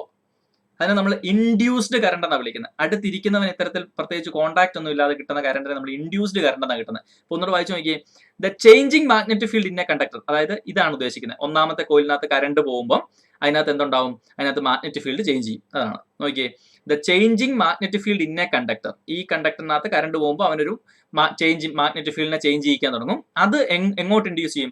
Induces a current in another conductor. അത് ഈ രണ്ടാമത്തെ കണ്ടക്ടറിൽ ഒരു കറണ്ടിനെ ഇൻഡ്യൂസ് ചെയ്യും. ക്ലിയർ ആണല്ലോ? This process is called electromagnetic induction. Clear ആണല്ലോ? ഈ പ്രോസസ്സിനെയാണ് നമ്മൾ ഇലക്ട്രോ മാഗ്നറ്റിക് ഇൻഡക്ഷൻ എന്ന് വിളിക്കുന്നത്. കാര്യം ക്ലിയർ ആയെന്ന് വിചാരിക്കുന്നു. അപ്പം ഇതാണ് സിംപ്ലി നമുക്ക് പറയാനുള്ള ഒന്നാമത്തെ കാര്യം. എന്താണ് ഇലക്ട്രോ മാഗ്നറ്റിക് ഇൻഡക്ഷൻ? നിങ്ങൾ ആ ടെക്സ്റ്റ് ബുക്കിന്റെ NCERT-യിൽ പറഞ്ഞിട്ടുള്ള ഒരു 2 പാരഗ്രാഫ് ഇതിനെക്കുറിച്ച് പറഞ്ഞിട്ടുണ്ട്. കൃത്യമായിട്ട് നിങ്ങൾക്ക് വായിച്ചു നോക്കിയാൽ ഞാനിപ്പോൾ പറഞ്ഞതുപോലെ തന്നെ ഫാരഡേയുടെ എക്സ്പെരിമെന്റും അതിനോട് അസോസിയേറ്റ് ചെയ്ത് ഇലക്ട്രോ മാഗ്നറ്റിക് ഇൻഡക്ഷൻ അവരെങ്ങനെയാണ് ബ്യൂട്ടിഫുൾ ആയിട്ട് പോർട്രൈസ് ചെയ്ത് വെച്ചിരിക്കുന്നത് എന്നുള്ളത് നിങ്ങൾക്ക് വായിക്കാൻ പറ്റും. ക്ലിയർ ആണല്ലോ? ഇനി അടുത്ത ഒരു സെന്റൻസ് കൂടി അവിടെ അവർ കൂട്ടിച്ചേർക്കുന്നുണ്ട്. അതും കൂടെ ഞാനിവിടെ ഇൻക്ലൂഡ് ചെയ്തിട്ടുണ്ട്, കാരണം അത് വളരെ ഇമ്പോർട്ടൻ്റ് ആണ്. In practice we can induce current in a coil either by moving it in a magnetic field or by change in the magnetic field around it. വളരെ ഇമ്പോർട്ടൻറ്റ് സ്റ്റേറ്റ്മെന്റ്. ഇൻ പ്രാക്ടീസ് നമുക്ക് എങ്ങനെയൊക്കെ ഇത് ചെയ്യാം? We can induce current in a coil. നമുക്ക് ഒരു കറണ്ടും ഒന്നും ഇല്ലാത്ത ഒരു കോയിലിൽ നമുക്ക് കറണ്ടിനെ ഇൻഡ്യൂസ് ചെയ്യാം. എങ്ങനെയൊക്കെ ഇൻഡ്യൂസ് ചെയ്യാം? ഇപ്പൊ ഞാനൊരു പ്രോസസ്സാണ് പറഞ്ഞത്. എന്നാ ഇതേ, അടുത്തൊരു കോയിൽ വെച്ചിട്ട് അതിനകത്ത് കറണ്ട് കൊടുത്തു, അപ്പൊ അതിനകത്തൊരു മാഗ്നറ്റിക് ഫീൽഡ് ഉണ്ടായി. അങ്ങനെ വേണമെങ്കിലും ചെയ്യാം. നോക്കിയേ, the current in a coil either by moving it in a magnetic field or by changing the magnetic field around it. 2 രീതിയിൽ നമുക്കൊരു കോയിലിനകത്ത് കറണ്ട് ഉണ്ടാക്കാം. ഞാനിപ്പോൾ പറഞ്ഞ പോലെയാ. എങ്ങനെയൊക്കെയാണെന്ന് ആലോചിച്ച് നോക്കിയേ, നമുക്കൊരു കോയിലിനകത്ത് 2 രീതിയിൽ കറണ്ട് ഉണ്ടാക്കാം. ഒന്നെങ്കിൽ ഈ കോയിലിന്റെ അടുത്തോട്ട് ഒരു മാഗ്നറ്റിനെ കൊണ്ടുവന്ന് മാഗ്നറ്റിക് ഫീൽഡ് വേരി ചെയ്യിക്കുക. ഒന്നെങ്കിൽ ഈ കോയിലിന്റെ അടുത്തോട്ട് ഒരു മാഗ്നറ്റിക് ഫീൽഡിനെ കൊണ്ടുവന്ന്, അതായത് ഒരു ബാർ മാഗ്നറ്റിനെ കൊണ്ടുവന്ന് ഒരു മാഗ്നറ്റിക് ഫീൽഡിനെ കൊണ്ടുവന്ന് മാഗ്നറ്റിക് ഫീൽഡ് വേരി ചെയ്യിച്ചുകൊണ്ടിരിക്കുക. അപ്പോൾ ഇതിനകത്ത് കറണ്ട് ഉണ്ടായിക്കോളും. ശരിയാണല്ലോ? അല്ലെങ്കിൽ മാഗ്നറ്റിക് ഫീൽഡ് അവിടെ വെച്ചിട്ട് നമ്മൾ ഈ കോയിലിനെ അടുപ്പിക്കുക, മാറ്റിക്കൊണ്ടിരിക്കുക. ശരിയാണല്ലോ? ഒരു കോയിലിലെ ഇലക്ട്രോമാഗ്നറ്റിക് ഇൻഡക്ഷൻ എന്താണെന്ന് നമ്മൾ പറഞ്ഞത്? ഒരു കോയിലിൽ എങ്ങനെ കറണ്ട് ഉണ്ടാവുന്ന പറഞ്ഞേ? മാഗ്നറ്റിക് ഫീൽഡ് വേരി ചെയ്തുകൊണ്ടിരിക്കണം. അപ്പോൾ ഒന്നെങ്കിൽ നമുക്ക് എന്നാ ചെയ്യാൻ പറ്റും? ഒന്നെങ്കിൽ മാഗ്നറ്റിനെ കൊണ്ടുവരാം, അകത്താം. മാഗ്നറ്റ് കൊണ്ടുവരികയും മാറ്റിക്കൊണ്ടിരുന്നാൽ മതി. ശരിയാണല്ലോ? മാഗ്നറ്റ് വന്നാൽ മാഗ്നറ്റിക് ഫീൽഡ് വരും, മാഗ്നറ്റിനെ എടുത്തുകൊണ്ട് പോയാൽ മാഗ്നറ്റിക് ഫീൽഡ് പോകും. വീണ്ടും മാഗ്നറ്റ് വന്നാൽ മാഗ്നറ്റിക് ഫീൽഡ് വരും, മാഗ്നറ്റിനെ എടുത്തുകൊണ്ട് പോയാൽ മാഗ്നറ്റിക് ഫീൽഡ് പോകും. എന്ത് സംഭവിക്കുന്നത്? മാഗ്നറ്റിക് ഫീൽഡ് വേരി ചെയ്യുന്നുണ്ട്. മാഗ്നറ്റിക് ഫീൽഡ് വേരി ചെയ്ത കോയിലിനകത്ത് എന്തുണ്ടാവും? കറണ്ട് ഉണ്ടാവും. ഒന്നെങ്കിൽ അങ്ങനെ ചെയ്യാം, അല്ലെങ്കിൽ മാഗ്നറ്റിനെ നമുക്ക് ഇവിടെ ഫിക്സ് ആക്കി വെച്ചിട്ട് നമ്മുടെ ഈ കോയിലിനെ എന്തെങ്കിലും കാണിക്കാം. കോയിൽ ഒന്നെങ്കിൽ ഇതിനകത്ത് വെച്ച് എന്തെങ്കിലും മാറ്റുവോ, അല്ലെങ്കിൽ കോയിലിനെ വരികയും എടുക്കുകയും മാറ്റുകയും ചെയ്യുവോ, എന്തെങ്കിലും ചെയ്യാം. അപ്പോഴും എന്ത് സംഭവിക്കുന്നുണ്ട്? കോയിലിനകത്ത് മാഗ്നറ്റിക് ഫീൽഡ് വേരി ചെയ്യുന്നുണ്ട്. അതാണ് എഴുതി വെച്ചിരിക്കുന്നത്. Okay, in practice we can induce current in a coil either, ബാക്കി നോക്കണം, by moving it in a magnetic field. ഒന്നെങ്കിൽ കോയിൽ മാഗ്നറ്റിക് ഫീൽഡ് മൂവ് ചെയ്യുക, or by changing the magnetic field around it. അല്ലെങ്കിൽ നമ്മൾ അതിന്റെ അടുത്തോട്ട് വരുന്ന മാഗ്നറ്റിക് ഫീൽഡിനെ മാറ്റുക. ശരിയാണല്ലോ? It is convenient in most situations to move the coil in a magnetic field. നമ്മൾ സാധാരണ പ്രാക്ടിക്കലി നമുക്ക് കുറച്ചും കൂടെ പോസിബിൾ ആയിട്ടുള്ളത് ഈ മാഗ്നറ്റിനെ കൊണ്ടുവന്ന് എടുത്തുകൊണ്ട് പോകുന്നതിനേക്കാളും നമുക്ക് പോസിബിൾ ആയിട്ടുള്ളത് കോയിലിനെ ഇതിനകത്ത് വെച്ച് തന്നെ എങ്ങനെയെങ്കിലും മൂവ് ചെയ്ത് മാഗ്നറ്റിക് ഫീൽഡ് കൂട്ടുകയും കുറയ്ക്കുകയും. മാഗ്നറ്റിക് ഫീൽഡ് കൂട്ടണം, മാഗ്നറ്റിക് ഫീൽഡിനെ കുറയ്ക്കണം. അപ്പം കോയിൽ നമുക്ക് ഇതിനകത്ത് വെച്ച് വേരി ചെയ്യുന്നതാണ് നമുക്ക് പ്രാക്ടിക്കൽ ആപ്ലിക്കേഷനുകളിൽ എളുപ്പം. ക്ലിയർ ആണല്ലോ? അപ്പം അങ്ങനെയാണ് നമ്മൾ സാധാരണ ഇലക്ട്രിസിറ്റി പ്രൊഡ്യൂസ് ചെയ്യുന്നത്. അപ്പം നമ്മുടെ ടോപ്പിക്കിലേക്ക് വന്നാൽ എന്തായിരുന്നു, ഞാൻ ചുരുക്കുകയാണ്, എന്തായിരുന്നു electro magnetic induction? Electro magnetic induction എന്ന് പറഞ്ഞാൽ നമുക്കൊരു കറണ്ട് എലമെന്റ് ഉണ്ടെങ്കിൽ അത് മാഗ്നറ്റിക് ഫീൽഡ് വെച്ച് മൂവ് ചെയ്തുകൊണ്ടിരുന്നു കഴിഞ്ഞാൽ, മാഗ്നറ്റിക് ഫീൽഡിനെ വേരി ചെയ്യിച്ചുകൊണ്ടിരുന്നു കഴിഞ്ഞാൽ, ചുമ്മാ ഒരു വയർ നമ്മൾ മാഗ്നറ്റിക് ഫീൽഡ് വേരി ചെയ്തുകൊണ്ടിരുന്നു കഴിഞ്ഞാൽ അവിടെ നമുക്ക് എന്തുണ്ടാവും? വെറുതെ ഇരിക്കുന്ന വയറിൽ കറണ്ട് ഉണ്ടാവും. ആ ഫിനോമിനെ പറയുന്ന പേരാണ് ഇലക്ട്രോ മാഗ്നറ്റിക് ഇൻഡക്ഷൻ. ഇനി എങ്ങനെയൊക്കെ നമുക്ക് അതിൽ കറണ്ട് ഉണ്ടാക്കാം? ഒന്നെങ്കിൽ മാഗ്നറ്റ്, ഇപ്പോൾ ഇതൊരു കണ്ടക്ടർ ആണെങ്കിൽ കണ്ടക്ടറിന്റെ അടുത്തോട്ട് മാഗ്നറ്റ് കൊണ്ടുവരിക, മാഗ്നറ്റ് മാറ്റുക. അപ്പോൾ ഇതിനകത്ത് മാഗ്നറ്റിക് ഫീൽഡ് വേരി ചെയ്യും, അങ്ങനെ കറണ്ട് ഉണ്ടാക്കാം. അല്ലെങ്കിൽ ഈ പറഞ്ഞ കണ്ടക്ടർ മാഗ്നറ്റിനെ ഇവിടെ ഫിക്സ് ആക്കി വെച്ചിട്ട് ഈ കണ്ടക്ടറിനെ നമുക്ക് മൂവ് ചെയ്യിച്ചുകൊണ്ട് ഇതിനകത്തെ മാഗ്നറ്റിക് ഫീൽഡിനെ മാറ്റാം. അങ്ങനെ രണ്ട് രീതിയിൽ നമുക്ക് ഇതിനകത്തെ മാഗ്നറ്റിക് ഫീൽഡിനെ വേരിയേഷൻ വരുത്താം. ക്ലിയർ ആണല്ലോ? അങ്ങനെ നമുക്ക് കറണ്ട് ഇലക്ട്രിസിറ്റി ജനറേറ്റ് ചെയ്യാം. ഇനി ആ ഇലക്ട്രിസിറ്റി ജനറേറ്റ് ചെയ്യുന്ന രണ്ട് പ്രോസസ്സാണ് നമുക്ക് ഇനി ഇതിന്റെ കൂടെ ഞാൻ പറയുക. അത് ഒന്ന്, നമുക്ക് എങ്ങനെ ഡിറക്റ്റ് കറണ്ട് ഉണ്ടാക്കാം, എങ്ങനെ നമുക്ക് ഓൾട്ടർനേറ്റിംഗ് കറണ്ട് ഉണ്ടാക്കാം. അത് കൃത്യമായിട്ട് നിങ്ങൾ മനസ്സിലാക്കണം കേട്ടോ. രണ്ട് ജനറേറ്റർ നിങ്ങൾക്ക് പഠിക്കാനുണ്ട്. ഒന്ന് AC ജനറേറ്റർ പഠിക്കാനുണ്ട്, ഒന്ന് DC ജനറേറ്റർ പഠിക്കാനുണ്ട്. ഇപ്പൊ ഈ പറഞ്ഞ പരിപാടി തന്നെയാണ് കേട്ടോ, എങ്ങനെ കറണ്ട് ഉണ്ടാക്കാം എന്നുള്ളതാണ്. AC ജനറേറ്റർ എന്ന് പറഞ്ഞാൽ നിങ്ങൾക്ക് കിട്ടുന്നത് ഓൾട്ടർനേറ്റിംഗ് കറണ്ട്. ഓൾട്ടർനേറ്റിംഗ് കറണ്ട് എന്ന് പറഞ്ഞാൽ നിങ്ങൾ ഒരു ബൾബ് വെച്ചിട്ടുണ്ടെങ്കിൽ ബൾബിനകത്തോട്ട് ആദ്യമേ കറണ്ട് പോകുന്നത് ഇങ്ങനെയായിരിക്കും, ഈ ഒരു ഡയറക്ഷനിലായിരിക്കും, ഇങ്ങനെ. രണ്ടാമത് കറണ്ട് പോകുന്നത് തിരിച്ചായിരിക്കും. ഏതായാലും ബൾബ് തെളിയും, പ്രശ്നമൊന്നുമില്ല. ബൾബിനകത്തോടെ കറണ്ട് പോയാൽ മതി ബൾബ് ഗ്ലോ ചെയ്യാനായിട്ട്. പക്ഷെ പോകുന്ന ഡിറക്ഷൻ എന്ന് പറയുന്നത്, ഇത് ബൾബ് ആണെങ്കിൽ ആദ്യമേ നിങ്ങളൊരു വയർ വെച്ച് ഇങ്ങനെ കണക്ട് ചെയ്തിട്ട് ആദ്യമേ കറണ്ട് പോകുന്നത് ഇങ്ങനെയാണെങ്കിൽ രണ്ടാമത് കറണ്ട് പോകുന്നത് തിരിച്ചായിരിക്കും. അങ്ങോട്ടും ഇങ്ങോട്ടും ആയിരിക്കും കറണ്ട് പോകുന്നത്. അങ്ങോട്ടും ഇങ്ങോട്ടും ആദ്യമേ ഇങ്ങോട്ട് കറണ്ട് വന്നു, പിന്നീട് തിരിച്ചു പോയി, പിന്നെ ഇങ്ങോട്ട് വന്നു, തിരിച്ചു പോയി. അപ്പൊ അങ്ങോട്ടും ഇങ്ങോട്ടുമാണ് കറണ്ട് ഫ്ലോ എങ്കിൽ അതിന്റെ കറണ്ടിന്റെ ഡിറക്ഷൻ മാറുന്നുണ്ട്. അങ്ങനത്തെ കറണ്ടുകളെയാണ് നമ്മൾ ഓൾട്ടർനേറ്റിംഗ് കറണ്ട് അല്ലെങ്കിൽ AC കറണ്ട് എന്ന് വിളിക്കുന്നത്. നമ്മുടെ വീട്ടിലും നമ്മുടെ സ്കൂളുകളിലും ഒക്കെ ഉപയോഗിക്കുന്ന കറണ്ട് AC കറണ്ട് ആണ്. ഇപ്പൊ നിങ്ങൾക്ക് ഒരു പുതിയൊരു ഐഡിയ കിട്ടി. നമ്മുടെ വീട്ടിലൊക്കെ നമ്മൾ സാധാരണ യൂസ് ചെയ്യുന്ന ഓൾട്ടർനേറ്റിംഗ് കറണ്ട് എന്ന് പറയുന്നത് ഓർക്കുക, ഒറ്റ ഡിറക്ഷനിൽ ഇങ്ങനെ എപ്പോഴും കറണ്ട് പോയിക്കൊണ്ടിരിക്കുകയല്ല, അത് അങ്ങോട്ടും ഇങ്ങോട്ടുമാണ് കറണ്ട് പോകുന്നത് എന്നുള്ള കാര്യം ഓർക്കുക. അതുകൊണ്ടാണ് നമ്മൾ അതിനെ ഓൾട്ടർനേറ്റിംഗ് ഇറ്റ്സ് ഡിറക്ഷൻ, ഇതിന്റെ ഡിറക്ഷൻ ഓൾട്ടർനേറ്റ് ചെയ്യുന്നുണ്ട്, അതുകൊണ്ടാണ് അതിനെ നമ്മൾ ഓൾട്ടർനേറ്റിംഗ് കറണ്ട് എന്ന് വിളിക്കുന്നത്. എന്നാൽ നമ്മൾ ബാറ്ററി ഒക്കെ വെച്ചെടുക്കുന്ന കറണ്ടുകൾ അത് DC കറണ്ട് ആണ്, ഡിറക്റ്റ് കറണ്ട് ആണ്. അത് എപ്പോഴും ഒറ്റ ഡിറക്ഷനേ ഉള്ളൂ. അതാണ് ഞാൻ കഴിഞ്ഞ ഇലക്ട്രിസിറ്റി എന്നുള്ള ചാപ്റ്ററിലൊക്കെ പറഞ്ഞുകൊണ്ടിരുന്നത്. കറണ്ടിന്റെ ഡിറക്ഷൻ എപ്പോഴും എവിടെ നിന്ന് എങ്ങോട്ടെന്ന് ഞാൻ പറയുമായിരുന്നു, പോസിറ്റീവ് ടു നെഗറ്റീവ് ഡിറക്ഷൻ എന്ന് പറയുന്നത്. അത് എന്തിനെ കുറിച്ചാണ്? DC കറണ്ടിനെ കുറിച്ചാണ്. അത് എപ്പോഴും എവിടുന്ന, ബാറ്ററിയുടെ പോസിറ്റീവിൽ നിന്ന് നെഗറ്റീവിലോട്ട് എപ്പോഴും ഒറ്റ ഡിറക്ഷനേ ഉള്ളൂ, പോസിറ്റീവ് ടു നെഗറ്റീവ്. എപ്പോഴും പോസിറ്റീവ് ടു നെഗറ്റീവ്. നിങ്ങളൊരു ബൾബ് വെച്ച് കഴിഞ്ഞാൽ അതിന്റെ കറണ്ട് ഫ്ലോയുടെ ഡയറക്ഷൻ എപ്പോഴും ഇങ്ങോട്ടായിരിക്കും, ഇങ്ങനെ എപ്പോഴും ഇങ്ങോട്ടാണ്, ഒറ്റ ഡയറക്ഷൻ. ശരിയാണല്ലോ? വയർ വെച്ച് കണക്ട് ചെയ്തിട്ടുണ്ടെങ്കിൽ ഒരു ബാറ്ററിയിൽ നിന്നാണ് കറണ്ട് എടുക്കുന്നതെങ്കിൽ എപ്പോഴും ഇങ്ങനെ ഒറ്റ ഡയറക്ഷൻ ആയിരിക്കും. DC കറണ്ട് ആണെങ്കിൽ, ഡിറക്റ്റ് കറണ്ട് ആണെങ്കിൽ. AC ആണെങ്കിൽ ആദ്യം ഇങ്ങോട്ട് വന്നു, പിന്നെ തിരിച്ചു പോയി, പിന്നെ ഇങ്ങോട്ട് വന്നു, പിന്നെ തിരിച്ചു പോയി. Alternating it's direction. പക്ഷെ ബൾബിന് ഒരു പ്രശ്നമില്ല, ബൾബ് തെളിഞ്ഞോളും. നമ്മുടെ ഇവിടെ നോർമലി യൂസ് ചെയ്യുന്ന ബൾബുകൾ കുഴപ്പമില്ല, ബൾബ് AC തെളിഞ്ഞോളും, കുഴപ്പമൊന്നുമില്ല. അങ്ങോട്ടും ഇങ്ങോട്ടും കറണ്ട് ഫ്ലോ ചെയ്യുന്നതെന്ന് ഉള്ള മാറ്റം മാത്രമേ ഉള്ളൂ. ക്ലിയർ ആണല്ലോ? അപ്പം ഇങ്ങനെ ഒരു AC കറണ്ട് ഉണ്ടാക്കുന്നത് എങ്ങനെയാണ്, DC കറണ്ട് ഉണ്ടാക്കുന്നത് എങ്ങനെയാണെന്നുള്ളതാണ് നമ്മൾ അടുത്ത ടോപ്പിക്കിലേക്ക് കിടക്കുന്നത്. അപ്പം അതിന്റെ ഒരു ബേസിക് പ്രിൻസിപ്പിൾ ഇതാണ്. നമ്മൾ രണ്ട് മാഗ്നറ്റ് ഇങ്ങനെ വെക്കും. ഓക്കെ, നോർത്ത് പോളും സൗത്ത് പോളും അങ്ങോട്ടും ഇങ്ങോട്ടും ഫേസ് ചെയ്ത് വെക്കും. അപ്പം നമുക്കറിയാം north to south magnetic field ഉണ്ട്, അത് എപ്പോഴും കോൺസ്റ്റന്റ് ആണ്. അതിന്റെ ഉള്ളിലേക്ക് നമ്മൾ ഇങ്ങനെ ഒരു റെക്ടാംഗുലർ ഷേപ്പിലുള്ള ഒരു കോയിലിനെ കയറ്റി വെക്കും. ക്ലിയർ ആണല്ലോ? എന്നിട്ട് നമ്മൾ ഈ കോയിലിനെ ഇതിനകത്തിട്ട് ഇങ്ങനെ റൊട്ടേറ്റ് ചെയ്തുകൊണ്ടിരിക്കും. ഓക്കെ, റൊട്ടേറ്റ് ചെയ്യുമ്പോൾ എന്താ സംഭവിക്കുന്നതെന്ന് ചോദിച്ചാൽ, കോയിൽ ഇങ്ങനെ ഇരിക്കുമ്പോൾ നിങ്ങൾക്ക് അറിയാം ഇതിനകത്തോടെ മാക്സിമം മാഗ്നറ്റിക് ഫീൽഡ് കയറുന്നുണ്ട്. എങ്ങനെയാ? നമ്മുടെ മാഗ്നറ്റിക് ഇങ്ങനെ വെച്ചിരിക്കുകയല്ലേ, മാഗ്നറ്റിക് ഇങ്ങനെ പോകുന്നുണ്ട്. ശരിയാണല്ലോ? ഇപ്പൊ കോയിലിനകത്തോടെ നമുക്കറിയാം ചിലപ്പോൾ മാക്സിമം കയറുന്നുണ്ട്, കുറച്ചും ഇങ്ങനെ കറങ്ങിക്കൊണ്ടിരിക്കുമ്പോൾ എങ്ങനെയാ ഇതിനകത്തോടെ കയറുന്നതിന്റെ എണ്ണം കുറയും, മിനിമം ആവും, പിന്നെ ഇങ്ങനെ കൂടി കൂടി കൂടി വരും. ശരിയാണല്ലോ? അപ്പൊ ഇങ്ങനെ ഈ കോയിൽ ഇതിനകത്ത് ഇങ്ങനെ റൊട്ടേറ്റ് ചെയ്യുന്നതിനനുസരിച്ച് ഈ കോയിലിനകത്തൂടെ കയറിപ്പോകുന്ന മാഗ്നറ്റിക് ഫീൽഡിന്റെ എണ്ണം നമുക്ക് വേരി ചെയ്യിക്കാൻ പറ്റും. നമ്മൾ അത് ചെയ്യണം എന്നല്ല പറഞ്ഞത്. ഇലക്ട്രോ മാഗ്നറ്റിക് ഇൻഡക്ഷൻ എന്ന് പറഞ്ഞാൽ എന്നാ, ഒരു കോയിലിനകത്തൂടെയുള്ള മാഗ്നറ്റിക് ഫീൽഡിനെ വേരി ചെയ്താൽ നമുക്ക് കറണ്ട് കിട്ടും എന്നാ പറഞ്ഞത്. വേരി ചെയ്യാനുള്ള പ്രോസസ് നമ്മൾ ആദ്യം ഒന്നെങ്കിൽ മാഗ്നറ്റിനെ ഇങ്ങനെ കൊണ്ടുവന്ന് പൊക്കോണ്ടിരിക്കുക, അപ്പൊ ഇതിനകത്തൂടെ കയറുന്ന മാഗ്നറ്റിക് ഫീൽഡിന്റെ എണ്ണം നമുക്ക് വേരി ചെയ്യിക്കാൻ പറ്റും. അല്ലെങ്കിൽ മാഗ്നറ്റ് ഇവിടെ വെച്ചിട്ട് ഇതിനെ നമുക്ക് അങ്ങോട്ടും ഇങ്ങോട്ടും മൂവ് ചെയ്യിക്കുക. ശരിയാണല്ലോ? അപ്പൊ ഇതിനകത്തൂടെയുള്ള മാഗ്നറ്റിക് ഫീൽഡ് വേരി ചെയ്യാം. അതിനേക്കാളും ഒക്കെ ഒരു ബ്രില്യന്റ് ഐഡിയ എന്ത്, മാഗ്നറ്റിക് ഫീൽഡ് നമ്മളിവിടെ ഫിക്സ് ചെയ്ത് വെച്ചു. അതിന്റെ ഉള്ളിലേക്ക് നമ്മുടെ ഒരു റെക്ടാംഗുലർ കറണ്ട് ലൂപ്പ്, ഒരു വയർ നമ്മൾ ചുറ്റിയിട്ട് അവിടെ വെച്ചു. ഇതിനെ ചുമ്മാ റൊട്ടേറ്റ് ചെയ്തുകൊണ്ടിരുന്നാൽ പോലെ. റൊട്ടേറ്റ് ചെയ്താൽ എന്ത് സംഭവിക്കും? ഇതിന്റെ ഉള്ളിലൂടെ കയറുന്ന മാഗ്നറ്റിക് ഫീൽഡിന്റെ എണ്ണം മാറിക്കൊണ്ടിരിക്കും എപ്പോഴും. ചിലപ്പോൾ മാക്സിമം വരും, ചിലപ്പോൾ മിനിമം വരും. അപ്പോൾ റൊട്ടേറ്റ് ചെയ്തുകൊണ്ടിരിക്കുമ്പോൾ എപ്പോഴും ഇതിനകത്തെ മാഗ്നറ്റിക് ഫീൽഡിന്റെ എണ്ണം വേരി ചെയ്തുകൊണ്ടിരിക്കുക. മാഗ്നറ്റിക് ഫീൽഡ് വേരി ചെയ്താൽ നമുക്ക് എന്തുണ്ടാക്കാൻ പറ്റും? ഈ വെറുതെ ഇരിക്കുന്ന ഒരു വയറിൽ നമുക്ക് കറണ്ട് കിട്ടും. ശരിയാണല്ലോ? അപ്പം ഇതിങ്ങനെ കറക്കുന്നതിന് വേണ്ടിയിട്ടാണ് നമ്മൾ ടർബൈൻസ്, നമ്മൾ ഇലക്ട്രിക് ടർബൈൻസ് യൂസ് ചെയ്യുന്നത്. ടർബൈൻസിന്റെ കേസിൽ അങ്ങനെ നമ്മൾ ഡാമിലൊക്കെ വെള്ളം കിട്ടുന്നത് എന്തിനാ? ഡാമിൽ നിന്ന് വളരെ ഹൈറ്റിൽ നിന്ന് വെള്ളം താഴേക്ക് കൊടുത്ത് ടർബൈൻ കറക്കുന്ന എന്തിനാ? ഇതിനകത്തുള്ള കോയിലിനെ നമ്മളിങ്ങനെ മാഗ്നറ്റിക് ഫീൽഡ് റൊട്ടേറ്റ് ചെയ്യുക എന്നുള്ള പ്രോസസ്സാണ്. അപ്പം നമുക്ക് അതിലേക്ക് കിടക്കുമ്പോൾ ഞാൻ വീണ്ടും ഒരു സ്കെമാറ്റിക് റെപ്രസെന്റേഷൻ ആണ് കാണിക്കുന്നത്. നിങ്ങൾക്ക് ഒരല്പം ക്ലിയർ ആയിട്ട് അതിന്റെ വർക്കിംഗ്, AC ജനറേറ്ററും DC ജനറേറ്ററും നിങ്ങൾക്ക് മനസ്സിലാവുമെന്ന് ഞാൻ വിചാരിക്കുന്നു. അപ്പം ഞാൻ മുമ്പ് പറഞ്ഞതുപോലെ തന്നെ മോട്ടറിന്റെ കേസ് പറഞ്ഞ പോലെ തന്നെ ആർക്കെങ്കിലും മനസ്സിലായില്ലെങ്കിൽ 1-2 തവണ അത് കാണുകയും അവിടെ ഒരു സ്പ്ലിറ്റ് റിങ്ങും സ്ലിപ്പ് റിംഗ് എന്ന് പറഞ്ഞ 2 റിങ്ങുകളുടെ ഒരു ഡൈനാമിക്സ് അവിടെ കാണിക്കുന്നുണ്ട്. അപ്പോൾ അത് നിങ്ങൾക്ക് പലതവണ വീഡിയോ കണ്ടു കഴിഞ്ഞാൽ കൃത്യമായിട്ട് അതിന്റെ വർക്കിംഗ് മനസ്സിലാവും. അപ്പോൾ DC മോട്ടറും അതുപോലെ തന്നെ ഇനി പഠിക്കാൻ പോകുന്ന AC ജനറേറ്ററും DC ജനറേറ്ററും. 3 സാധനങ്ങളുടെയും വർക്കിംഗ് നിങ്ങൾക്ക് വളരെ സിമ്പിളായിട്ട് മനസ്സിലാവുന്നതേ ഉള്ളൂ. വളരെ സിമ്പിൾ ടോപ്പിക്കുകളാണ്. അപ്പോൾ നമുക്ക് ആ ഒരു വീഡിയോയിലേക്ക് കിടക്കാം. ഇപ്പോൾ നമ്മൾ ഇലക്ട്രിസിറ്റി പ്രൊഡക്ഷനെ കുറിച്ചാണ് നമ്മൾ ഈ ഒരു ടോപ്പിക്കിൽ ഡിസ്കസ് ചെയ്യാൻ പോകുന്നത്. ഇപ്പോൾ ഇലക്ട്രിസിറ്റി പ്രൊഡക്ഷൻ നമുക്കറിയാം, നമ്മളൊരു ഹൈഡ്രോ ഇലക്ട്രിക് പവറാണ് ഉപയോഗിക്കുന്നതെങ്കിൽ അതിൽ ടർബൈൻസ് കറക്കിയാണ് കറണ്ട് ഉണ്ടാക്കുന്നത് നമ്മളെപ്പോഴും പറഞ്ഞു കേൾക്കാറുണ്ട്.